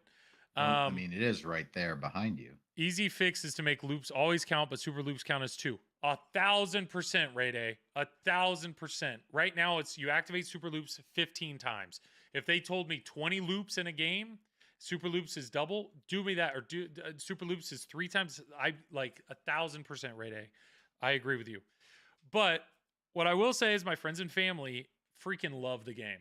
Like, and it's because all I had to do is explain to them. By default, you hit the left ramp, that ball's going to feed the in lanes. That jump ramp's going to pop up, and that shot it's addictive enough because they'll hit the post or they'll miss it. And what's great, what is smart, is that in those in lanes will make the jump ramp pop up every single time until you hit it. So for a novice player, that's enough for them to just try to finally hit that shot. And what I found is like my sister-in-law, Michelle, she kept, like, I wasn't even watching her over there anymore. She just kept going over and hitting the start button because she wanted to hit the jump ramp. And that to me is, I'm curious of how that transitions to a location, whether or not it keeps people coming back, because I think it is a cool mech. It is a cool shot. And even once, like my other sister-in-law, Sadie, once she hit it, she wanted to keep playing because she wanted to hit it again. So if the goal of this game is to create a game that's a well-liked themed and a game that's accessible to novice or intermediate players, if I even want to consider myself an intermediate player, I do think it's done that well. Unfortunately, it costs a lot of money. It costs a lot of money. So I can't justify spending that type of money to have a game in my collection that is more focused on other people. So I don't know what I'm looking in chat here. Craig, you haven't played it yet, and Mike, did they have one at Yegpin? They did have one at Yegpin. I did not play it. Carter played it, and he didn't get through a full game. He did say it was kind of boring. But again, he only played like 2 balls, so I don't know how much he really got into the game. So I still want to play it. I mean, the game looks gorgeous, and the shots look fun. I don't know much about the rules, so I'd love to get my hands on it and get some time on it for sure. Yeah, I thought it shot well. Yeah. Oh, it shoots great. I mean, the right ramp, which is basically the right orbit, and it goes up. Like, there's a lot of shots that feel you can combo it. And even the jump ramp when you hit it, it really does do well. It's just from a code standpoint, if they could improve the sound package, that would be huge. I think that would be a step in the right direction. And then I do think Joe Katz, there are some tweaks that I would love for him to make to the code to make it a little more enjoyable. But well, if the distros are seeing slow up on sales, I did read on NAP that the CEs are starting to ship. So maybe, I was going to say maybe JJP just moves on to the next game faster, but I don't know. I still think we wait a year and a half, but we'll see. David here. Mm. Toy Do we get Stories. George Lazenby, James Bond? Yeah, Toy Story is the first new pin that has come out that I didn't go out of my way to play. We don't have one in town, but I was at a place that had one last weekend and never made a point to try it. I mean, definitely try it. If you have one, give it a shot. But try I it. just realized the more that I've played it, and this is what Travis and Tom both said. Travis owns Toy Story. Travis, like I said earlier, Travis Murray, he's literally one of the top 25 players in the world. He beat the game. He got to the wizard mode on his like 4th play and got to the 2nd wizard mode, which is the end of the game, on his 7th play. He realized, he's like, this is not a game for me. Like, Mike, I have no idea if it was in your bunker, you and Carter, no problem at all. Like, I definitely believe that. But as somebody not at your level, I am having fun with the game, but it's not a game that I feel I have to own like I did. Yeah, consider. Yeah. just because you can get to the end of a game or whatnot, it doesn't mean the game is not fun or anything like that. Like Yeah. Guardians is one of my favorite games, and I get to the end on that fairly frequently, and it's still one of my favorite games down here. So just because you can get to the end of the game fairly frequently, it doesn't make the game not fun or anything. There definitely has to be other things that you like about the game. It's not just about getting to the end. Like, I like exploring the multipliers and all that stuff. So if they have that kind of hook in the game, Sure. if I get to the end easily, as long as there's other stuff that I can mess around with, it's still fun. Yeah. Yeah. And it looks like Tom's in chat here. Travis once again forgot his hats. Yeah. Travis is worthless, but all right. So, yeah, let's go to our favorite news source here. The one and the only Nap Arcade. And there was one thing we can hint on some of these things. So yeah, you did see this, that it was Jersey Jack is now shipping. Almost like I did some research before coming on. Well done, Dennis. Well done. Multimorphic, they did show kind of a preview into the factory. We talked about that a little bit earlier today. They're doing what they can. They're making games. I saw they had another job posting. Yeah. Yeah, another 3 positions for game builders. This time, not level 2s, just, I guess, it was a scale of like pay on it. Was it still $15 an hour? 15 to 17, I think. Plus, they have a listing for 3 pinball assembler level 2s at 17. Plus, they have a listing for a cabinet assembler at 19. Oh, Victor, making games, not pinball. That's not. I was not trying to throw some shade there. I'm so intrigued by this system, but unfortunately, I do know people that had orders placed that have backed out. I mean, I don't know if it's the weight or the just worry with the company, but Joel, we know people who ordered back at Expo who still don't have their, and that was before Weird Al. Oh, I know. This is an interesting post here. Rare working Magic Girl pinball machine makes first U.S. appearance at Pinball Expo. So is it interesting, Joel? Let's explore it. Let's talk about this. So it came out what? It was a while ago. It's been 84 years. There were a few Magic Girl owners over in Europe that decided to like finish the game because the game was essentially unplayable. So they just made it up. They like wrote code, and I remember reading that or seeing that online a while ago that they had a few working Magic Girls. So yeah, the question is, like, I don't remember what they were going to do. Like, hey, are we going to allow more people to do this? Or we're going to share this code or what? But apparently they're going to have one. They're going to have one here at Expo. But what was it? Wasn't American Pinball tied into this somehow? Yeah. Well, yeah. And that's... Yeah, just announced that. That's what's confusing me is in the listing from Expo. I haven't gone and read the article from Nap Arcade. I had the email from Expo when they put out their registration promotion, and the phrasing about it with teamed up at American, like, so is it going to be an American Pinball's booth? I've seen some people go so far as to think this means American Pinball is going to start selling working Magic Girls, which I think is way out there in terms of an assumption. Or is this just a reference to the fact that the original like base Magic Girls that can be made into complete games is only due to the fact that American Pinball actually produced all those if I remember my history right, and again, this was years ago, as I noted to y'all before we went on here, American Pinball, as part of their arrangement with John Papaduke when they originally brought him on to design, was they were going to build out his Magic Girls, I assume, to resolve what were then pending to be legal issues. But when he gave them the Houdini design and they showed up and it was just a diorama where people went up to the American Pinball folks who were, neophytes, totally new to pinball. And they were like, the ball, like if you follow this ramp, it's not going to go anywhere. This is not a physically workable layout. Yeah. Like there are paths to nowhere. It is a true just diorama of lights, not even a full box of lights. That my understanding is American Pinball was like, okay, well, we made a deal. Here are the cabinet pieces and all the hardware that you said you needed for Magic Girl. Here's a corner of the workshop.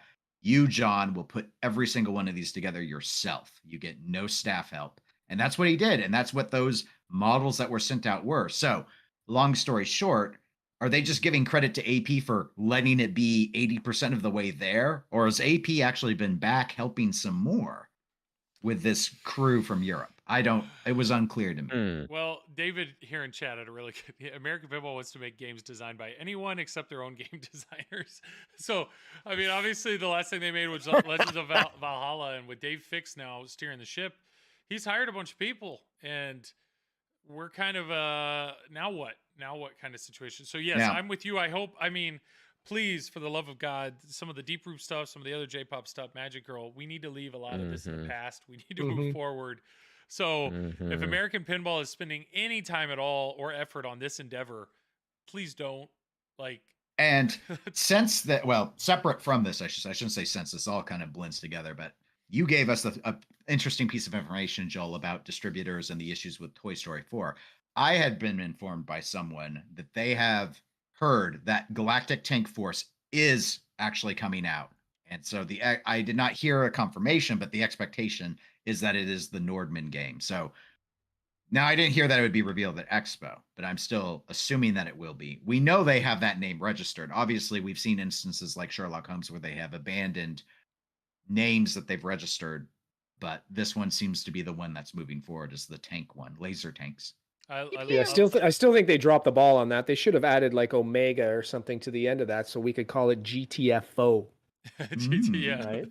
If you look in chat, Nap Arcade, Jason himself is here in chat. So thank you, Jason, for all that you do. Gosh, and so that all you can these major names keep coming in and dropping these bombs. So you can allow us other content creators just read your site. Content thieves, really. Really, yes. Thank you, Jason. We stole it from you, precious. So the post and Pinside made it sound like American Pinball was very involved in bringing the game to the show, but I'm not so sure. It's very vague.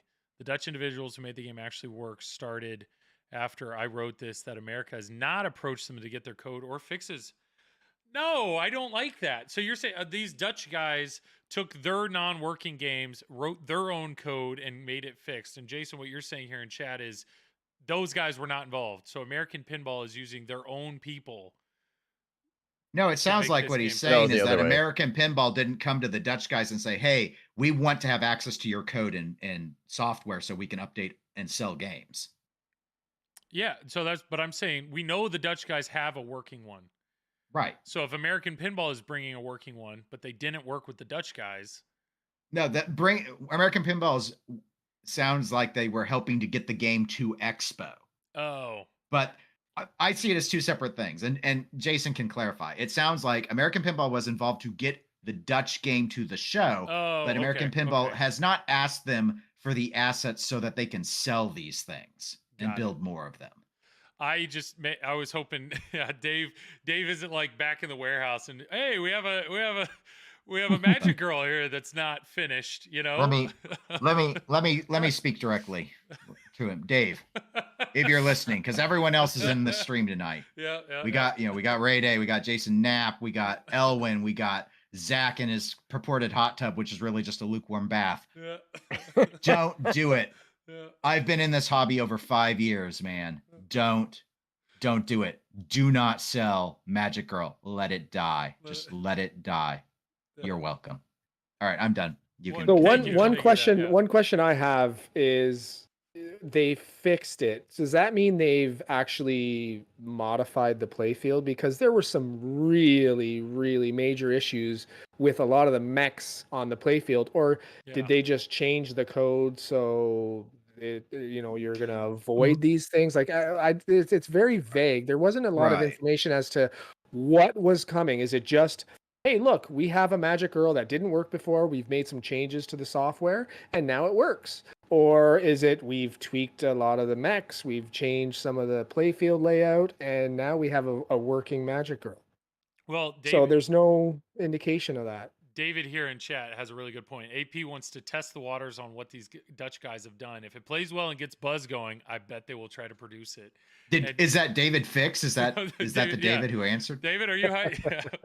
I new code, new working mechs, same layout. Okay, so wow, they've fixed Okay. the mechs and kept the layout Yeah, I the mean, there same. were some mechs that were missing, like I Yeah. think spots for magnets and things that were never Well, installed. there was supposed to be like a levitating ball or something too, wasn't there? Yeah, In I have there? a suspicion that hadn't been completely worked out, and John didn't include it in his final design list of specs that they had to provide him. So Well, don't know. magnets.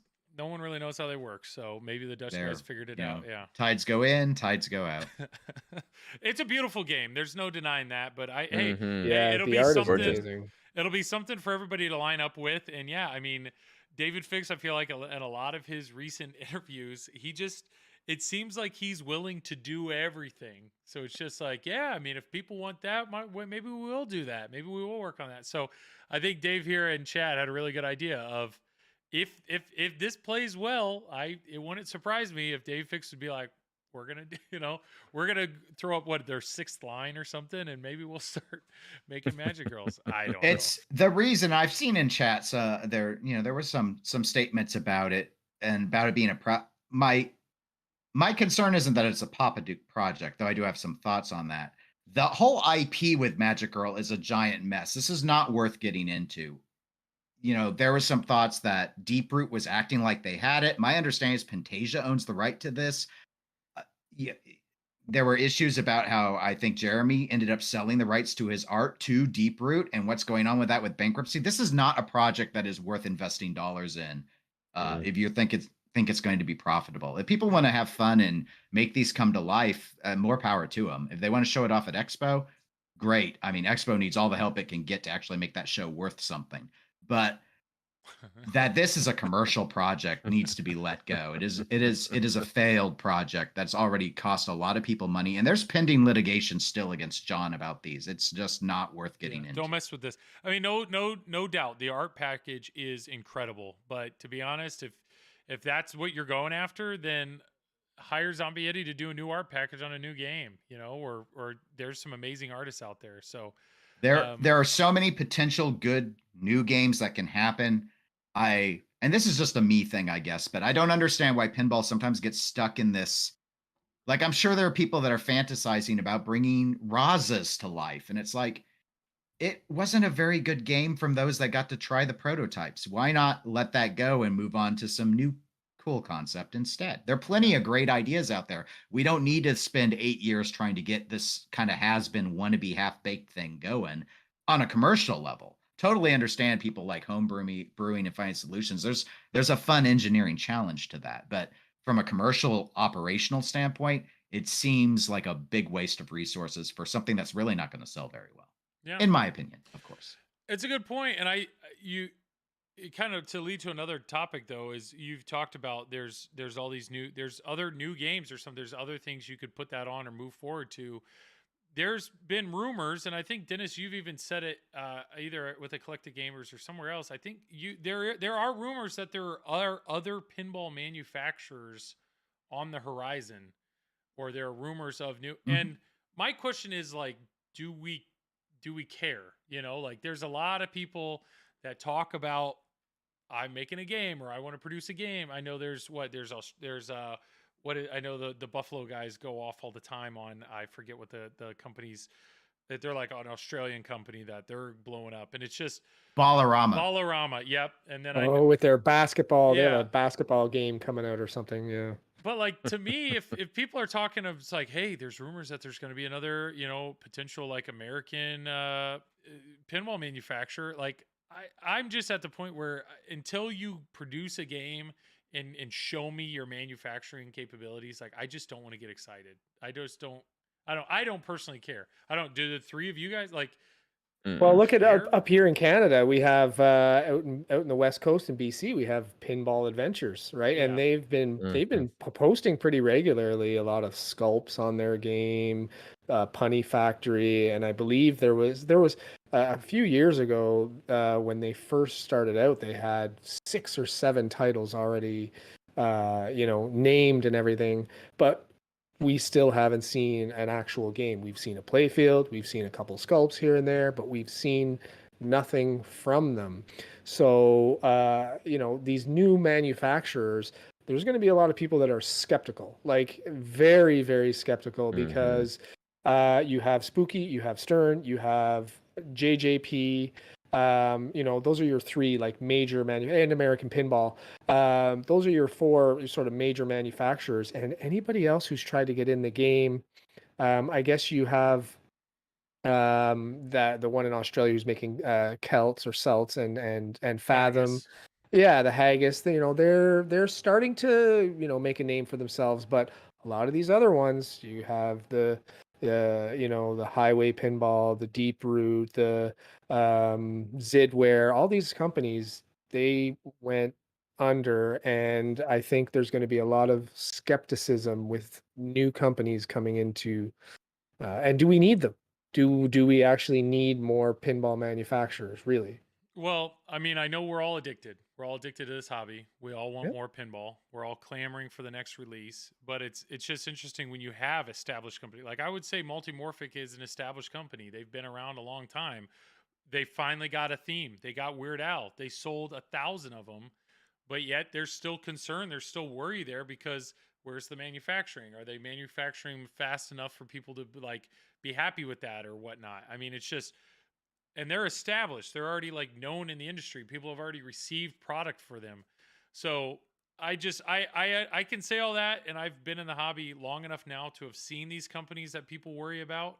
Um, but the only thing that I if a brand new company comes to market, if they have a killer theme, it's got to be licensed. If they come to market with a license, that alone is going to be enough to get somebody to bite.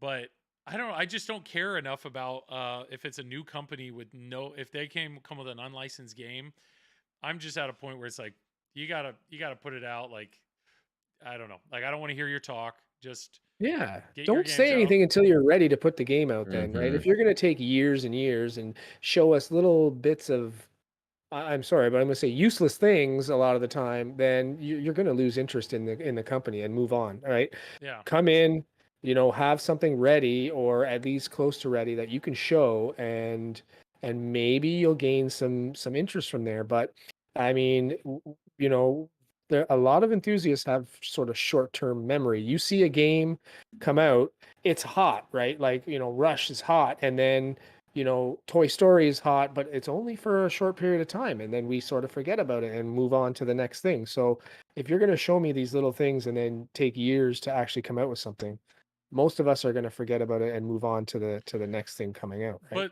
But look at Toy Story, right? Like it's a beautiful game. It's a killer theme. It's designed by arguably one of the best designers ever made. So they got the designer, they got the theme, they got the art package. Sound, Mhm. but here we are being picky. We're being picky about this game, and we're saying the code is good, but it could be better. Like here we are now saying, like it's not selling well, or like I'm not saying it's a dud, but some people think it's not good. Like we're being critical, and they have so much. They're an established company. They're manufacturing the games. They're getting them out, and we're still looking at that in an incredibly negative Do you light. think that we're being too picky, that we shouldn't be picky? Well, I think some of these new games that come out, or these new companies, people don't look at them nearly as critical as they do somebody established like JJP or Stern or I something. I do think some people in the hobby do that, yes. Yeah. And I guess that's a critique of mine, though. I know maybe not here, but I've articulated it before. I actually, and I don't, and to our friends in the pinball manufacturing that might also still be in this watching this stream. Yeah. I don't really concern myself with the success or failure of any manufacturer. On purpose, I don't. Okay. That's the hobby will exist even if there are no manufacturers. And if there is demand for pinball, new manufacturers would rise up to meet that market need. So when I look at the landscape of our companies, we have a handful that we consider established because they've been around for a few years and have put out several machines. There's only one at scale. It's the same one that's been at scale since all the others went away in 1999, right? So there's Stern, and then everything else is a notable tier under it on production capabilities. It's just raw math, even without us knowing the total numbers. There's only one company that consistently gets us multiple games a year. I mean, you think back to the 90s, and it wasn't like that. You know, Premiere put out multiple games a year. Daddy East put out multiple games. Bally Williams put out multiple games. Even Capcom. I mean, it's like we're just not in that point anymore, even with this quote unquote resurgence. I think these purported companies that I've heard 2 to 3 were about to launch. I think they've seen the secondhand pricing and the dealer inventory numbers go up and the secondhand pricing go down since essentially coming out of the controls of the pandemic. And that's either made them pause or made them decide that they don't want to move forward. And I think when we're paying, I ain't going to go to the 12,000 of Toy Story. I think when we're paying over $5,000 for games, we have every right to be picky, and they shouldn't take it personally. And I think most of them don't. I think most of them are like, you know what, that's fine.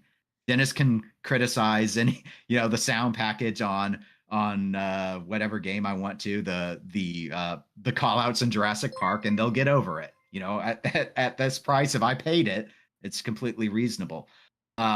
And like you, Joel, I've been through a number of these collapses, and I think a lot of them were driven by speculation. I think fundamentally a lot of the longer time people that have been really excited about these things, like Magic Girl, were people that remember either seeing or reading about Big Bang Bar and that project that, against all odds and one man's drive and bankruptcy, got all these games out to people that they paid a few $1,000s for and are now worth over 20,000 today. And everyone was looking for that golden goose. And so you saw people shilling companies with no background in order to hope that you at least got yours. And I think we saw that with Raza. There were some people that were still pushing, believe in Deep Root, because if they at least get theirs, they get their cash cow. And there were people on Pinside, or at least a person on Pinside, I remember talking proudly about how to him, it was all a drop in the bucket. And they're like buying lotto tickets. And if his Raza works out, he doesn't care if the company collapses. He didn't care about its long-term success. And seeing Deep Root collapse, seeing Highway collapse, seeing Skit B commit a total scam, seeing Vonnie D not even get off the ground, seeing companies like Ballarama, which seem to hire allegedly by their Facebook followers because they have ridiculous subscription numbers to their page compared to other established companies, yet put out no product and just talk in a lot of marketing speak. You know what? There's just a lot of fly-by-night scammy sort of stuff that happens in this hobby. And even the relatively established companies, I think, are somewhat unprofessional when it comes to their production capabilities. So I won't apologize for being picky. No, that was incredibly well said. And it's easy to agree. Like, I mean, Craig, you only own 2 games, but you just got into this and you're like, Stern. I trust Stern. These are established games. Keith Elwin games. Like, I mean, like Avengers, you had put in an order for, not Avengers, you had put in an order for Godzilla before you even played it. Like, you went in because you trusted a lot there. Yeah, and I think it really comes down to the product. I mean, you don't have to know a lot about pinball to step up to some of these games and just know the feel and the look and the polish that these things have on it. And Stern, I think, even compared to, in my opinion, and this is just my bias, but even compared to machines like JJP and American Pinball, I just think they just have it down to the point where it just, to me, Stern feels more like the pinball that I remember as a kid versus things that and a different feel that these companies have put and a different spin that they put on their machines. It's not that they're bad. It's just that I just think Stern when it comes to pinball and the way they feel and look and whatever. That to me is what the game and the hobby is kind of most about, I guess. And I just think just the way they do everything, I think, is far superior. Just the variety of titles that they have, the variety of themes, the depth of their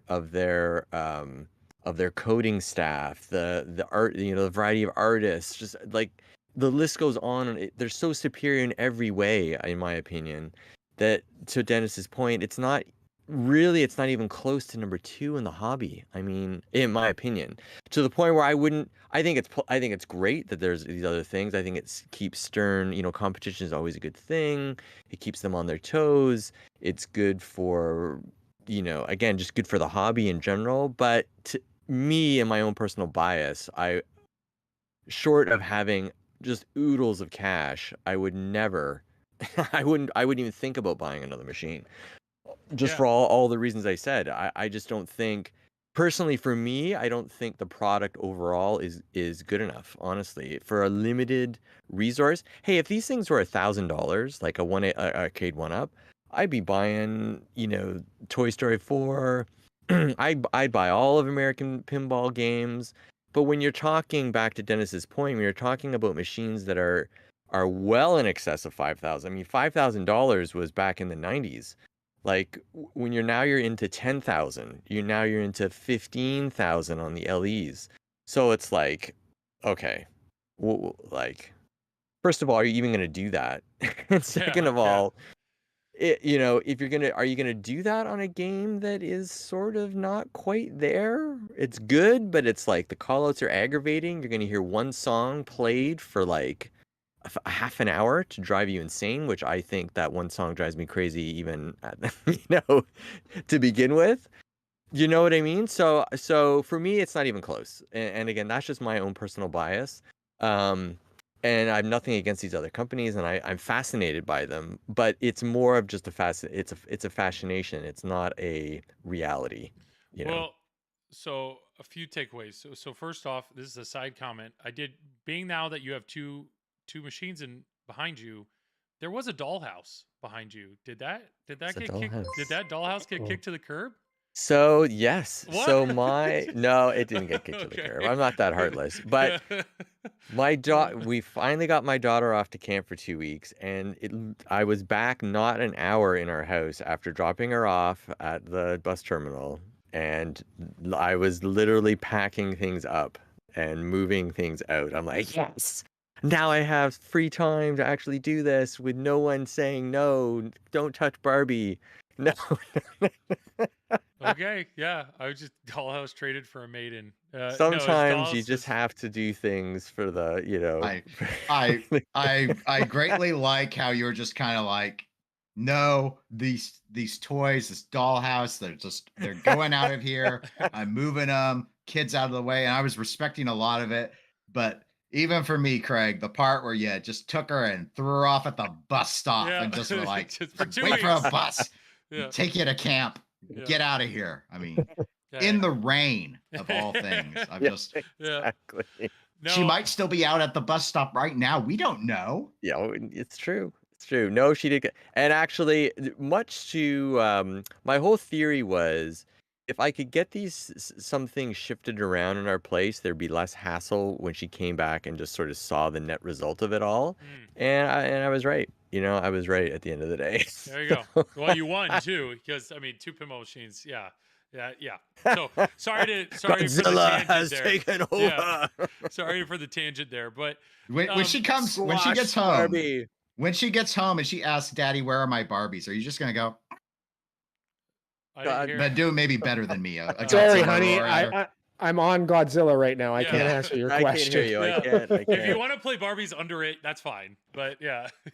Well, the other thing I think it was more of a rationale that I've come to is the one thing I do like about pinball manufacturers other than Stern is I kind of not that I just, it's a gamble. Do I want to gamble on buying it? I mean, I own TNA. I bought that. That is a spooky game. I know, obviously, Dennis, you bought TNA directly from Spooky, so it's not that we're against it, but I almost just feel like I want new manufacturers to push Stern to another level. Like, Absolutely. I want, Yeah. if Yeah. somebody innovates, Yeah. you know, like I understand the expression lighting kit that was designed way before the Hot Rails came out, but it's like, that's an advancement in LEDs. I hope Stern continues to push that, or the LCD, or if somebody else comes out with some new mech or something, like, I hope it pushes Stern, because Yep. I still trust Stern and the longevity of Stern. And we have people in the TPN Discord that have been burned on other manufacturers, and they're like, you know, I'm at this point where I'm kind of a Stern or bust. Like, I have faith. I'll buy every Stern new release because I trust, even if it doesn't come out good when it's revealed, it will get good. It will be developed to be a good game. Yet there's other people in Well, the TPN Discord that they're like, if you only go Stern, you're missing out on a lot of other good pinball. Yeah, that's the big problem is a lot of people are, you know, like we'll see people like I guess what like how we're talking now and just say that we're Stern fanboys or whatnot. And I mean Mhm. I have Bolly Williams games. I'm a huge fan of Bolly Williams games. I feel like sort of like what Craig was saying, Bolly Williams was sort of like that was pinball. That's how that the Mhm. way they feel, how they played. And to me, Stern, that's as close to a Bolly Williams sort of feel as it gets for me personally. But I mean, once a company like you're saying, Joel, like once a company can compete with Stern, not only on you know the quality of theme, you know, I mean the art is there on a lot of these like the Toy Story art and everything. All that stuff is fantastic, but really when they can compete on price and what you're getting for the price, like this Godzilla right here, you know, the Godzilla Pro. I Yeah. mean, if another company can come out with a game as good as that Mhm. at the same price and the same quality, then you're talking about, okay, then Stern's looking at this going, oh, okay, so we have some real competition now. And then they'll step up the game, which is good for us, good for the, you know, the community, good for the industry. So yeah, I mean, I feel like we really do need to have that one competitive edge, and I think a lot of it has to do with pricing as well. I Mhm. mean, Yeah. you can't get more bang for your buck than these Sterns right now. I mean, Mhm. That's that's yeah, I actually a mean, good point. Yeah. it's you know, it's a mix. I do think the competition has resulted in seeing improvements out of Stern. I think uh, Jersey Jack with Waz is always going to be the one people will initially point to, of course, because of the LCD screen, I think in particular. But even you could argue, and we don't know if it's true or not, but I often suspected that TNA may have been what pushed for us to start seeing competitive mode in some of the Stern games, Co-op the ones mode. that Dwight works on, mhm. Yeah. and things like that, which are all good. I think fundamentally the problem, and I agree, people are right when if about saying if you only buy Stern, you're obviously you're not experiencing the full breadth. But let's be realistic, it's not practical for a lot of people to buy everything anyway. I still get a little, and this is my plebeian side, I still get a little annoyed at this notion that I'm somehow expected in pinball to both be a collector and that I should be buying new in box all the time. It's not healthy, I don't think. And I have a diverse collection. I have Yeah. Gottlieb games. I have Yeah. Williams games. I have Stern games. It's just they were all used and they're not in business anymore. But that doesn't mean I don't have a diverse collection. I think the biggest problem, though, for the other new modern competitors to Stern is really what Mike touched on is they are just not at scale. It's not real competition. If there was real competition, we should have seen pressure for pricing to go down, and it didn't happen.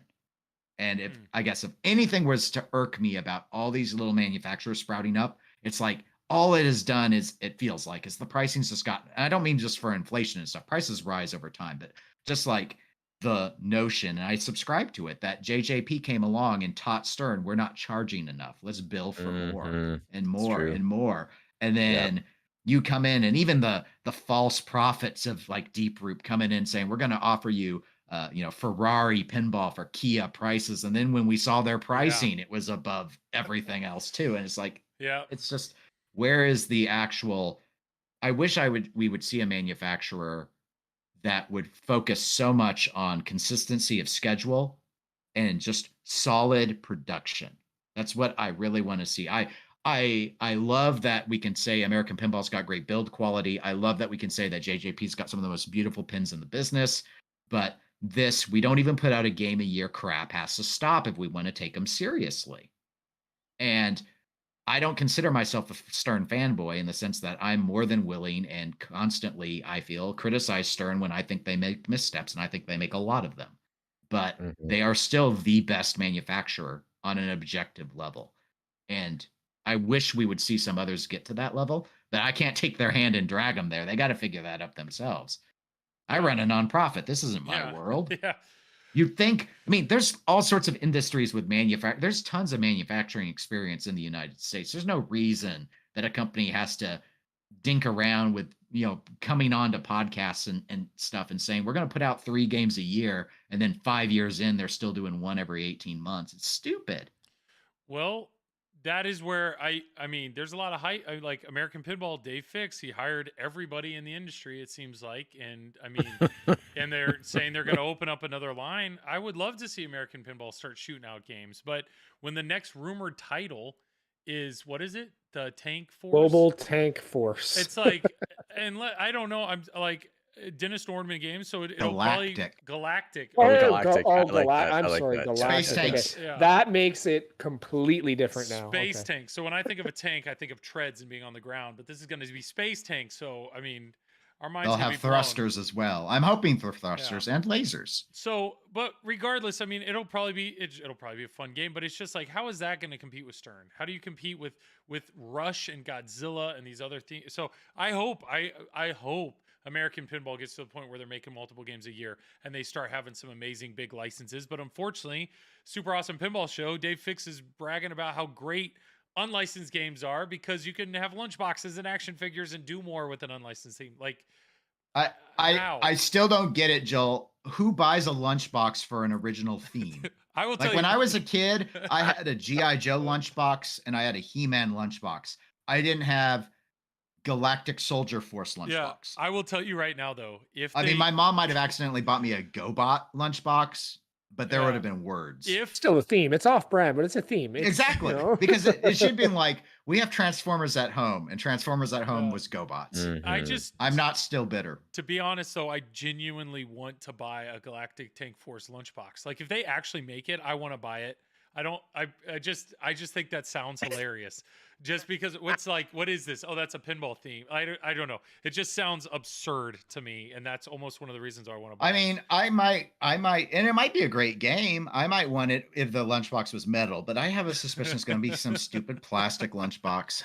I don't know. Buckles break off all the time. Plastic buckles, yeah. So but yes, I would love, I mean, I'll tell you right now, if there was a TNA lunchbox, I would own it. I would be happy to own it because I love TNA. But yes, there's a chance that an unlicensed theme could get to that level in my mind where I love it that much. But I just still don't think TNA, as great as that game is, they sold 550? Like that's a whole different world than what Stern games sell. I mean, but they're going to do a second run, but don't call it 2.0, call it 1.5. But I don't know. It's just, I would love to see American Pinball actually compete with Stern. I would love to see JJP produce more than one game every 2 years and actually compete with Stern. I would love that. I would, no bit of me would argue that. It's just we're not there. Spooky. I would love for that, but it's just not, that's not going to happen. And if Spooky's based in, where are they? I mean, it took Spooky, 4 or 5 years to get past Hot Glue. Yeah.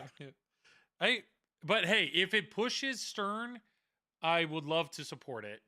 But yet it's hard for me. I just don't have that money to just gamble on these smaller companies and just gamble that the games are going to be good when Stern has a better track record. And hey, apparently we're all 4 of us are fanboys with Stern, and whatever. There's people that are going to listen to this or watch this later and completely discredit us. I don't know. Ray Day felt I wasn't kind enough to Rush, and I sure wasn't kind to Led Zeppelin, and Mike hasn't swayed me to be nice to it yet. Yeah, Ray, were you here early enough to hear that Mike Ray's got, in bed. He's asleep. No, this is when Ray starts going. Ray is he's a night owl. He probably just got his Pop-Tarts all heated up and he's ready A to night owl like that game Rush code some codes. with He's the got Hogwarts owl. his How do you Pop-Tarts think are people feel? pizza How do pocket. you all feel that owl on Rush is the closest you're ever going to get to seeing Harry Potter in pinball? Well, Does it hurt you? It amuses me, but It's as I close do as wonder. it's as close as I'm going to get to seeing it in this Yeah. basement. It's not coming down here if the Harry Potter machine comes out. Yeah. Well, okay, George. I know George is a huge Don't Panic Flip here in chat. Huge Stern guy, loves buying Stern games. If one of these random pinball manufacturers that's going to start up in the next year or two, if they should come up to the table with Harry Potter, pretty sure George is going to get out his credit card. That's the only. There are themes that I think people will just set aside all. They'll take that gamble. They will take that gamble. Yeah. The industry has done a complete 180 since the pre-2000s. Pre-2000s, all the like you had Fishtails, you had Whitewater, you had Jackpot, all these not unlicensed themes, and those were huge. And they've almost over the years become brands now, right, of their own because of their popularity back then. Now it's a complete 180. It's all themes. Anything that is unthemed, with the exception of maybe one or two here and there semi-popular games, it's all about theme. So it really, if Haggis Pinball gets the Harry Potter theme and does come out with a game, I mean, how well do you think that sells? Just based on the fact that it's a Harry Potter pinball machine. Does it matter that it's Haggis? No, it matters that it's Harry Potter. But look at Halloween. Their Halloween sold out because it's Halloween. Even you're so hard on Halloween, Joel. I don't understand it. But it's a killer theme. Weird Al sold out. The Ellie. I know it's a sold out 'cause killer it's Weird theme. Al. Yeah. Don't let Haggis get the theme. I don't know. Joel's on Halloween again. Do you think there are? I do agree. Like if Haggis, for example, had Harry Potter, yeah, it's gonna sell. It'll be their best-selling game to date ever. The thing is, are there no limits? Like, what if Ballarama says they have Harry Potter? Well, they just is it a sight unseen sale? I don't. No. Let me make it sight unseen. Okay. Let me make it even worse, and this will be worse. That I say it's Ballarama, and I say Trudeau's the designer. Because honestly, the way pinball was going, I almost thought a company would bring him back. And that's a tough one. Yeah. I don't know. That's a tough one. I don't know. I mean, there are games that are going to surpass. Like, there are absolutely themes that will people will throw all logic out the door, and they're going to be like, I don't know who this is, but it's Super Mario. There's a Super Mario pinball machine. I'm in. And what if Deep Root came out with the rumored, was it Goonies? Was it Goonies they supposedly had a license for or something, right? Goonies, to me, that's an insta-buy theme for me. That's one of my favorite movies growing up as when I was younger. But I mean, when you come to these themes, you're right. It's almost throw all your logic out the window. I want a Goonies pinball machine. I want a Harry Potter pinball machine. Mm-hmm. So I'm just going to buy it. I mean, would Haggis be as successful selling Harry Potter pinball machines as Stern would be? Well, likely not, for a couple of reasons. One is production. They're not going to be able to make as many as Stern can, right? So it's really also about how many can you put out into the world before people just don't want it anymore or whatever, right? Stern, I mean, they can keep pumping them out. If the line at Stern was just Godzilla's right now, they'd sell every single one of them. Every single one of them would be sold. And yep. And practically speaking, I completely, and that's where, getting back to like the choices of manufacturers, what still, despite all his arguments against it, David Fix's claims just surprised me so much. We've seen so many examples of the value of license over any other piece of logic. I mean, look at, and as recently as Multimorphic, look at how much better Weird Al did than their years of trying to put, including bringing in people like Nordman to help with Lexi Lightspeed and stuff. It's just the name Weird Al that moved all those units. Most of those people didn't try that game. Yeah. Or they're not gonna buy a whole system. And as you noted, Joel, Halloween, and we've seen Spooky has realized this, and their licenses have just gotten better and better and better. I mean, we're past the days of Alice Cooper and Rob Zombie, and Yeah. we're into the realms of Rick and Morty and Halloween. I mean, and when And Scooby-Doo comes out, it's yeah. going to be even worse. And when you get guys, honestly, I think Dave Fix, God, God bless him. He, the more he talks, I feel like the more damage he does for the AP brand. You hate to say that about the leader of a company, but I'm telling you, he is not confidence inspiring. When George Gomez goes on a podcast or gets in front of the camera, he says stuff that people are intrigued by. They agree, they think, he's regarded as a pinball, genius in so many ways. He can design. He's running this incredibly, successful company. He's a manufacturing genius. He gets all this stuff. He gets the mantra of a designer. He knows how to manufacture. He knows how to make a profit in doing all this stuff. And when a guy like Dave Fix, frankly, gets in front of the microphone, it's so blatantly obvious that there is not that level of comprehension that I'm like, and I think it's reflected in the product, frankly. Well, You know what I mean? So I'm yeah. like, oh, why would I buy this again when you're talking about lunchboxes and action figures? Like, what? I mean, What? Dave is he's So do you have any hope of getting Yeah. a theme that anyone's gonna seriously consider getting, like, and putting their $10,000 on? Like what?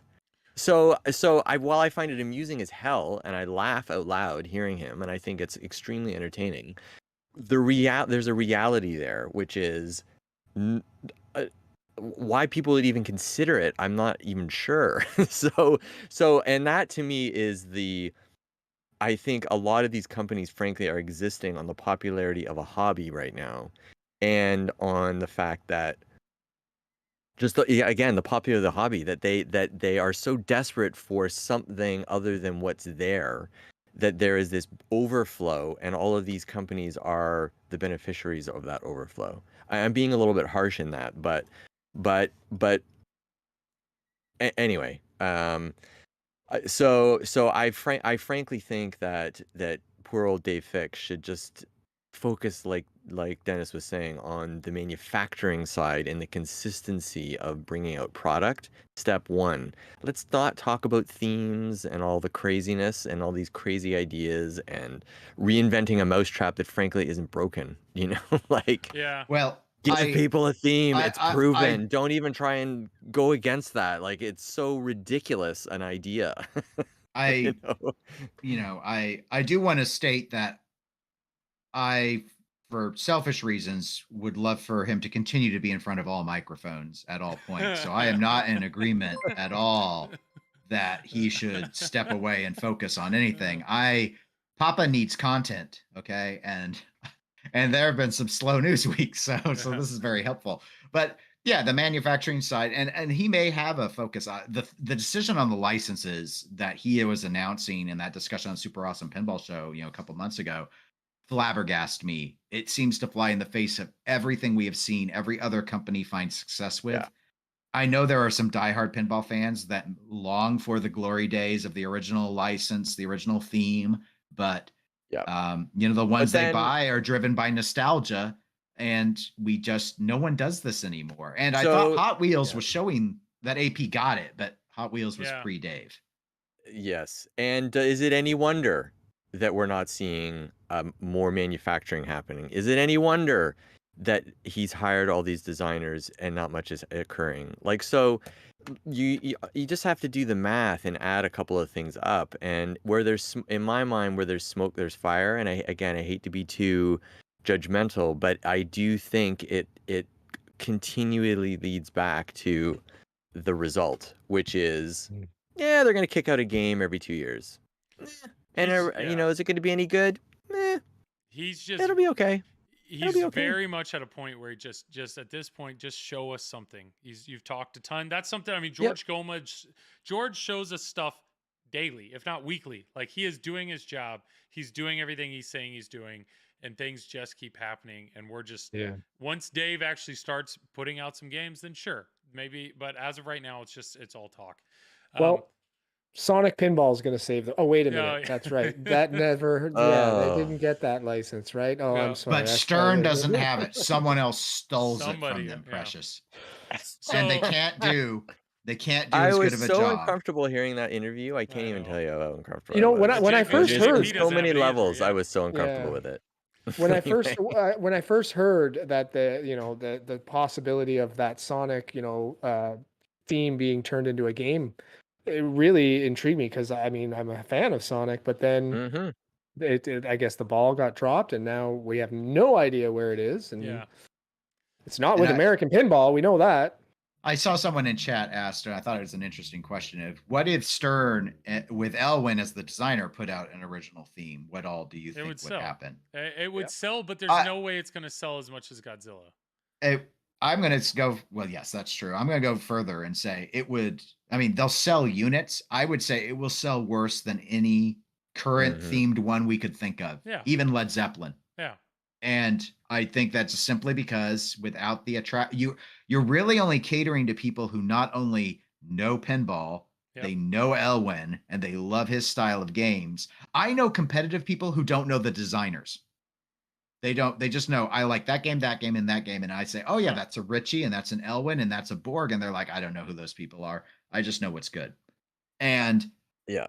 that's I where feel like I think yeah. that is. I'll tell you what my biggest fear is that Stern does with Elwin what they did with Lyman, and start only putting him on like the SLE stuff, and he doesn't do games that come out with pro models. He's just on the boutiques. That's my fear. They paywall him, hide him behind the paywall, because that's what I Yeah. felt like they did with Lyman. Because Lyman, what was the last game that he did that had a pro? It was Walking Dead, right? 2014. Yep. Yeah. Yeah. I I think they're mean, right.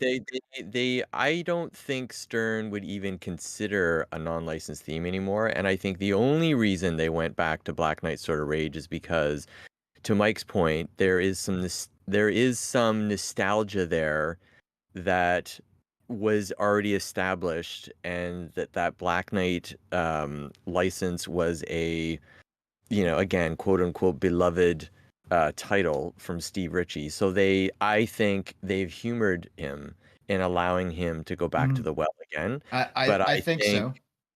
But I think ultimately, my feeling is that they would never be so they're much smarter than that to even try thinking about a non-licensed theme, even And- with their best designer in Elwin. They And wouldn't even consider it. Even with, and I heard indirectly, Black Knight did not sell very well for Stern, and they still had to get the license from Planetary and get the IP sign-offs. Now they may be more lax than Disney, but they still had to run it through another Yeah. company. So it wasn't a true original concept. Like now, if Steve doesn't do High Speed 3 or Top Gun with JJP, but does like Mid Speed 1 because of how the flippers are. Sorry, that was a mean, inappropriate thing to say. Then, that would be an original theme. yeah. You guys got me Mid-speed all one. sad. I'm looking at a Sad. Black Knight. I'm Don't looking be at a sad. Black Knight Sword of Rage and a Led Zeppelin right here. I'll tell And you what, I love them both. Black Knight gave you the Hydra that Deeproot never would. So Yeah. Yeah. Rising Well, action and so the rising action. we'll end on this question, and I think it's a good question. And I saw it in chat a long time ago, but it basically was, what if one of the other pinball manufacturers would have picked up Keith Elwin? Like, how different would the pinball landscape be right now? And the reality was, I mean, Keith and his brother made Archer, and Yep. he had taken it to a bunch of shows. So you look at like Scott Denisi had already built a relationship with Spooky. The game was obviously getting played at shows. People liked it. Spooky was like, okay, let's make this. What if American would have picked up Keith? What if Spooky would have picked up Keith? One, do Well, you yeah, think he you- would have gone to it? Or two, how different would that be having, I don't You know. could also sort of ask the same question about, if Mhm. about Lyman Sheets going over to Chicago Gaming. How Yeah. different would Chicago Gaming be if he was, still around and coding games as well? I do think that those two right there are almost they even the playing field almost, between Stern and whoever they would be working on games for. I would say it would have to be American Pinball or JJP or maybe even Spooky, like one of the four major manufacturers. If Keith Elwin went over to Haggis or something like that, I mean, there'd be more interest, but I don't know that it would be to the level that it would be, with him in Stern Yeah. or, Well, It's this- an interesting question. I'll go ahead and go for it. and note. I mean, I guess my thought would be it wouldn't change the landscape much at all. Theme is king, Okay. not the designer. You have to consider that some of what Elwin might have done, let's say Iron Maiden became Pirates or Guns N' Roses or whatever, it would be with the mechanisms, the mechanics, the engineering of those particular companies. But let's say that he got it exactly as he wanted, like Iron Maiden turned out exactly like it did for Stern with AP or JJP or whatever. I think that Gomez would probably have come to him and poached him. Yeah. And I think he would have gladly left if for no other reason than none of these other companies would even let him have a game a year. Oh yeah. Well, that's something. Yeah. Keith is pumping these games out, and I mean, I don't know. Keith is still in chat. Feel free to say, but He's in bed and Ray Day's in bed. They're all in bed now. I assume he's pumping games out. He's pumping games out quicker than JJP is pumping out games with all their designers. I think he just wants to make. I don't know. He is just he's putting out games. Let him put them out, right? I mean, that's the thing. Just think about I'm not a designer. I'm not creative. I talk, and that's not even what I do for a living. But if I was a creative type, I would be incredibly frustrated if I knew I could have very successful products constantly coming out, but the limitations of my employer were such that I can't exhibit my full potential. I would be very frustrated. This move to JJP for Steve Ritchie might make sense given that he's at retirement age and he was already not putting out a game every 12 months with Stern. Yeah. But people like Borg and Elwin, there's no reason to hold them to this 12-month, beyond a 12-month cycle. There's just no cause for it. Yeah, the 15-month cycle or whatever that I think Elwin's do you want to end up like the designers at Deeproot where we look in the wreckage of the company where because nothing was getting done and they had a dozen games designed in terms of layout, and we look at things like Food Truck and we're like, holy crap, this could have been so interesting. But when would he have seen that had Deeproot not even gone under 2030? Yeah. I mean, that's a good point. It's a problem. Yeah. So that's where I think if Elwin was picked up initially by another company, Gomez could have seen the potential and poached him. And I don't even think it'd been a hard sell. You're right on that initially, right? Initially, I mean, Elwin didn't make a name for himself until he started, his Iron Maiden and then Jurassic Park. And if Elwin were to move to a company now that we know what he's capable of and what he's putting out, then we're talking about evening the playing field, right? I mean, if he goes over to JJP, then that piques everyone's interest in what's going to come out from him now with a bomb of what you can put into a JJP. But initially, you're right. If he comes out with Iron Maiden first and it's AP, it's probably not going to get as much attention as it did when he put out with Stern. Yeah.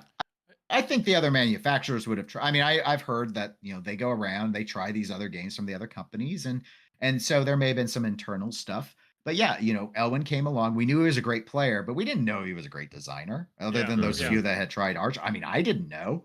And then he's proven it. And I don't think I blow smoke up anyone's ass over their game stuff. When I say I think Godzilla is Stern's greatest game, I mean it.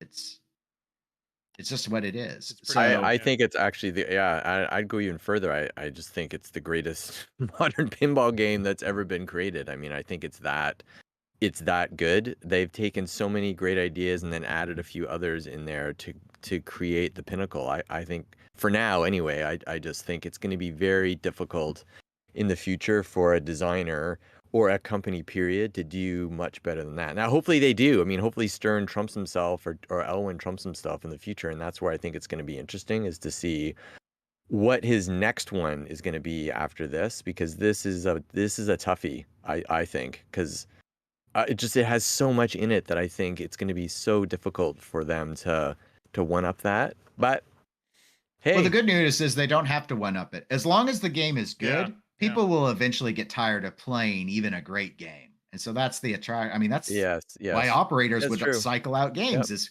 there's only so much greatness you want to Yeah, play. no, it's true. Well, You can True. only doodle the doodle bug so many times before you're like, you know what? It's time for Jungle Queen. so that yeah, I Time mean, for Vikings I- or whatever. I may have have a better chance of buying Keith's next game before I actually get my Godzilla because of No, how just Well, long believe it's in so been. true. yourself, Joel. Yeah. Yeah. I mean, the problem now is you're running into now there's expectations, right? Like, I mean, That's after what true. he's done with Godzilla, then you're, okay, well, now we've got expectations because I mean, you can talk back and forth about and debate whether or not these games have just gotten better and better through every release. But I mean, with Godzilla being far and above, I agree with you both, and probably Joel. It is one of the best. It is probably the best modern game right now. That expectation moving into his next one. I mean, there's a lot of pressure on him, right? Yeah. It's not just oh well, we expect it to be an amazing game, and Mhm. he probably knows that. So I mean, there's a lot of pressure for him to Well, to follow up. it is his team too. That's the other thing. Keith is a humble Right. dude, and I know when I interviewed him, Yep. he was very quick to point out like he dreams it, but it's he relies on a lot of other people to make it happen. So that team, Mhm. they're a well-oiled machine at this point. But you're right, the Oh expectations are yeah. there. We're looking forward to it. I mean, I know plenty of people in the hobby where they're like, I'm just at a point where I'm just saving for the next Elwyn game. That's just Yeah, how it's going to I be don't from know here if on out. I don't, because I don't really know Keith. I don't know if like, if I were in his boat, I don't think I would feel pressure, but because I just kind of, My because impression of I him would in think the at this point, and again, I just don't, yeah. would be that he knows what formula his approach is. It clearly is working. So as long as he doesn't try and change his style should work, right? Until it doesn't. It works Yeah. until it doesn't. Yeah. So I don't Mhm. know. I have closest analogy, and this is a terribly boring one, would be like when I'm doing budgets and stuff, I don't always one up the amount of extra cash I bring in every year. I'm just kind of like, I have a system, I know it works. Sometimes it's Mhm. going to be better than others, but I think I'm always winning, and that's my goal. That's what keeps me employed. So So you're the Keith Elwyn of budgeting, is what I'm hearing. no. Well, maybe in Kansas. I mean, there's some Okay. pretty. Hey. And pinball too. Yeah. I've seen some pretty. There's some. We saw a lot of pinball nonprofits go under in the Don't- pandemic that didn't need to. But don't get me started on that. Some of it was so obvious how to Yeah. fix, and it just makes me sad. Don't cut yourself sad short, as I Dennis. Yeah. Well, we're way past time, but hey, we No, had we're a good not. discussion. We have another hour still. Yeah. We could. That's what I love about these chats. So I appreciate all the chat that's been here. We've had a great turnout and a very active chat. We try our best to read and kind of answer chat, but it's also, we're just trying to keep the conversation going. So really appreciate everybody that turned out. But let's go around real quick and do some plugs. So we'll go reverse order than what we did originally. So Craig, if you want to go first, go for it. Well, thanks for having me, Joel, Craig, Bobby. I was typing as I was trying to do it. Oh, sorry. Yeah. I am not a good multitasker, by the way. So yeah, right away, I would be a horrible pinball designer. I know that for sure. So sorry. So yes, I do the podcast, the Pinball Show, and my little news segment, which is Top Stories, and with Dennis Kriesel here and Zach Meny, and you can hear us on the Pinball Network every Monday without fail. Yeah, that's where I'm at. That's a great. Sorry to interrupt you. I know That was you're the most deep in horrible outro I No, think I've ever you're done. deep Ever. in thought, and I interrupted you, and That's okay. enjoy your Godzilla, and I'm glad you have two machines, and hopefully you'll get rushed sooner than later. Yeah. Too. Thanks for being here, Craig. Thanks, Mike, Joel, for having go me. for it, man. Well, thanks again for doing these. I love these chats; they're great. I have a great time doing them. And you can catch me on our Pinballers channel, usually Monday and Friday afternoons, and then on TPN in the evenings on Tuesdays. Mm-hmm. This weekend in particular, we are hoping to we are going to the Canadian National Exhibition Pinball Championships, which is Friday, Saturday, and Sunday. We will have our stream gear in tow, so we're hoping to stream that entire tournament There's 2 classics and then a main. So we're hoping the internet and the Wi-Fi there will hold up. So if that's the case, check us out on the weekend for some hot pinball action. Perfect. Yeah, good luck, man. Good luck with streaming is not easy, and I do it in a very controlled environment, and all 3 of these guys know there's always something. So the idea of streaming out that's terrifying, but good luck. I hope it goes well. I'll need it for sure. And Dennis, go for it, man. I'm Dennis Kriesel. I co-host the Pinball Show on the Pinball Network. I'm usually on every other week. Of course, we always come out exactly on time on Monday, except all the times we don't, which is constantly. And of course, I thank Craig for all of his work on doing the news segment for us, which is probably the only really interesting part of the show. And, thank you for inviting me, Joel. And I do want to echo that you're right. I mean, streaming is the most difficult way one could really engage in the hobby without actually working in the industry. So for all of you who do stream, my hat's off to you. Not literally, because my headphones are on and I don't want to knock those off. It's a great and those attitude. in chat as well who are streamers. You do something that I have absolutely no patience or talent to do. Don't cut yourself short, Dennis. I bet I've caught a few of your streams. It's very rare. It's very rare now when you do it, but hopefully once you get that billion. It's because I don't have one of those $10,000 wireless rigs. I know. We can't all be cool, and we're using wired connections and everything, but wires everywhere. Yeah. And I'm gonna go ahead and start this raid because it takes forever. But I think we're gonna raid Laserlos because he's on Doodlebug, and you made a Doodlebug reference earlier. So Mike, are the pinballers going to be streaming that tournament?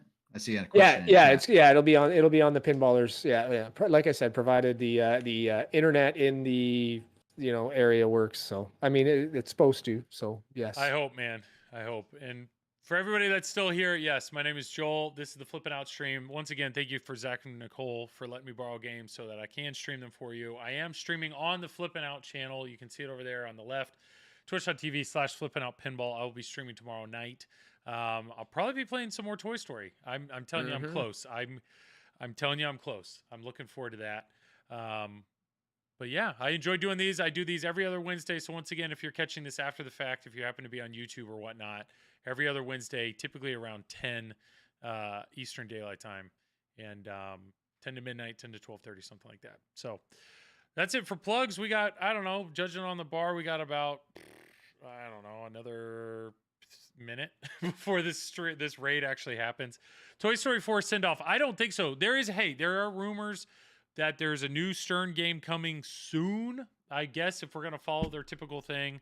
I just punched the mic again. I'm assuming they'll be, on Friday they'll do a tease, and then maybe next Tuesday will be the actual reveal. I don't know, Mr. Oak Table, Craig, if you've heard anything sooner or later than that. Nope, that's the time frame, I think. The tease, we'll see if the tease is this week or not. But it could be. Yep. So I'm hoping we'll probably, by the time we do this stream in 2 weeks, hopefully we'll have pictures and stuff and we can talk all about it. But no idea how soon I'll get it.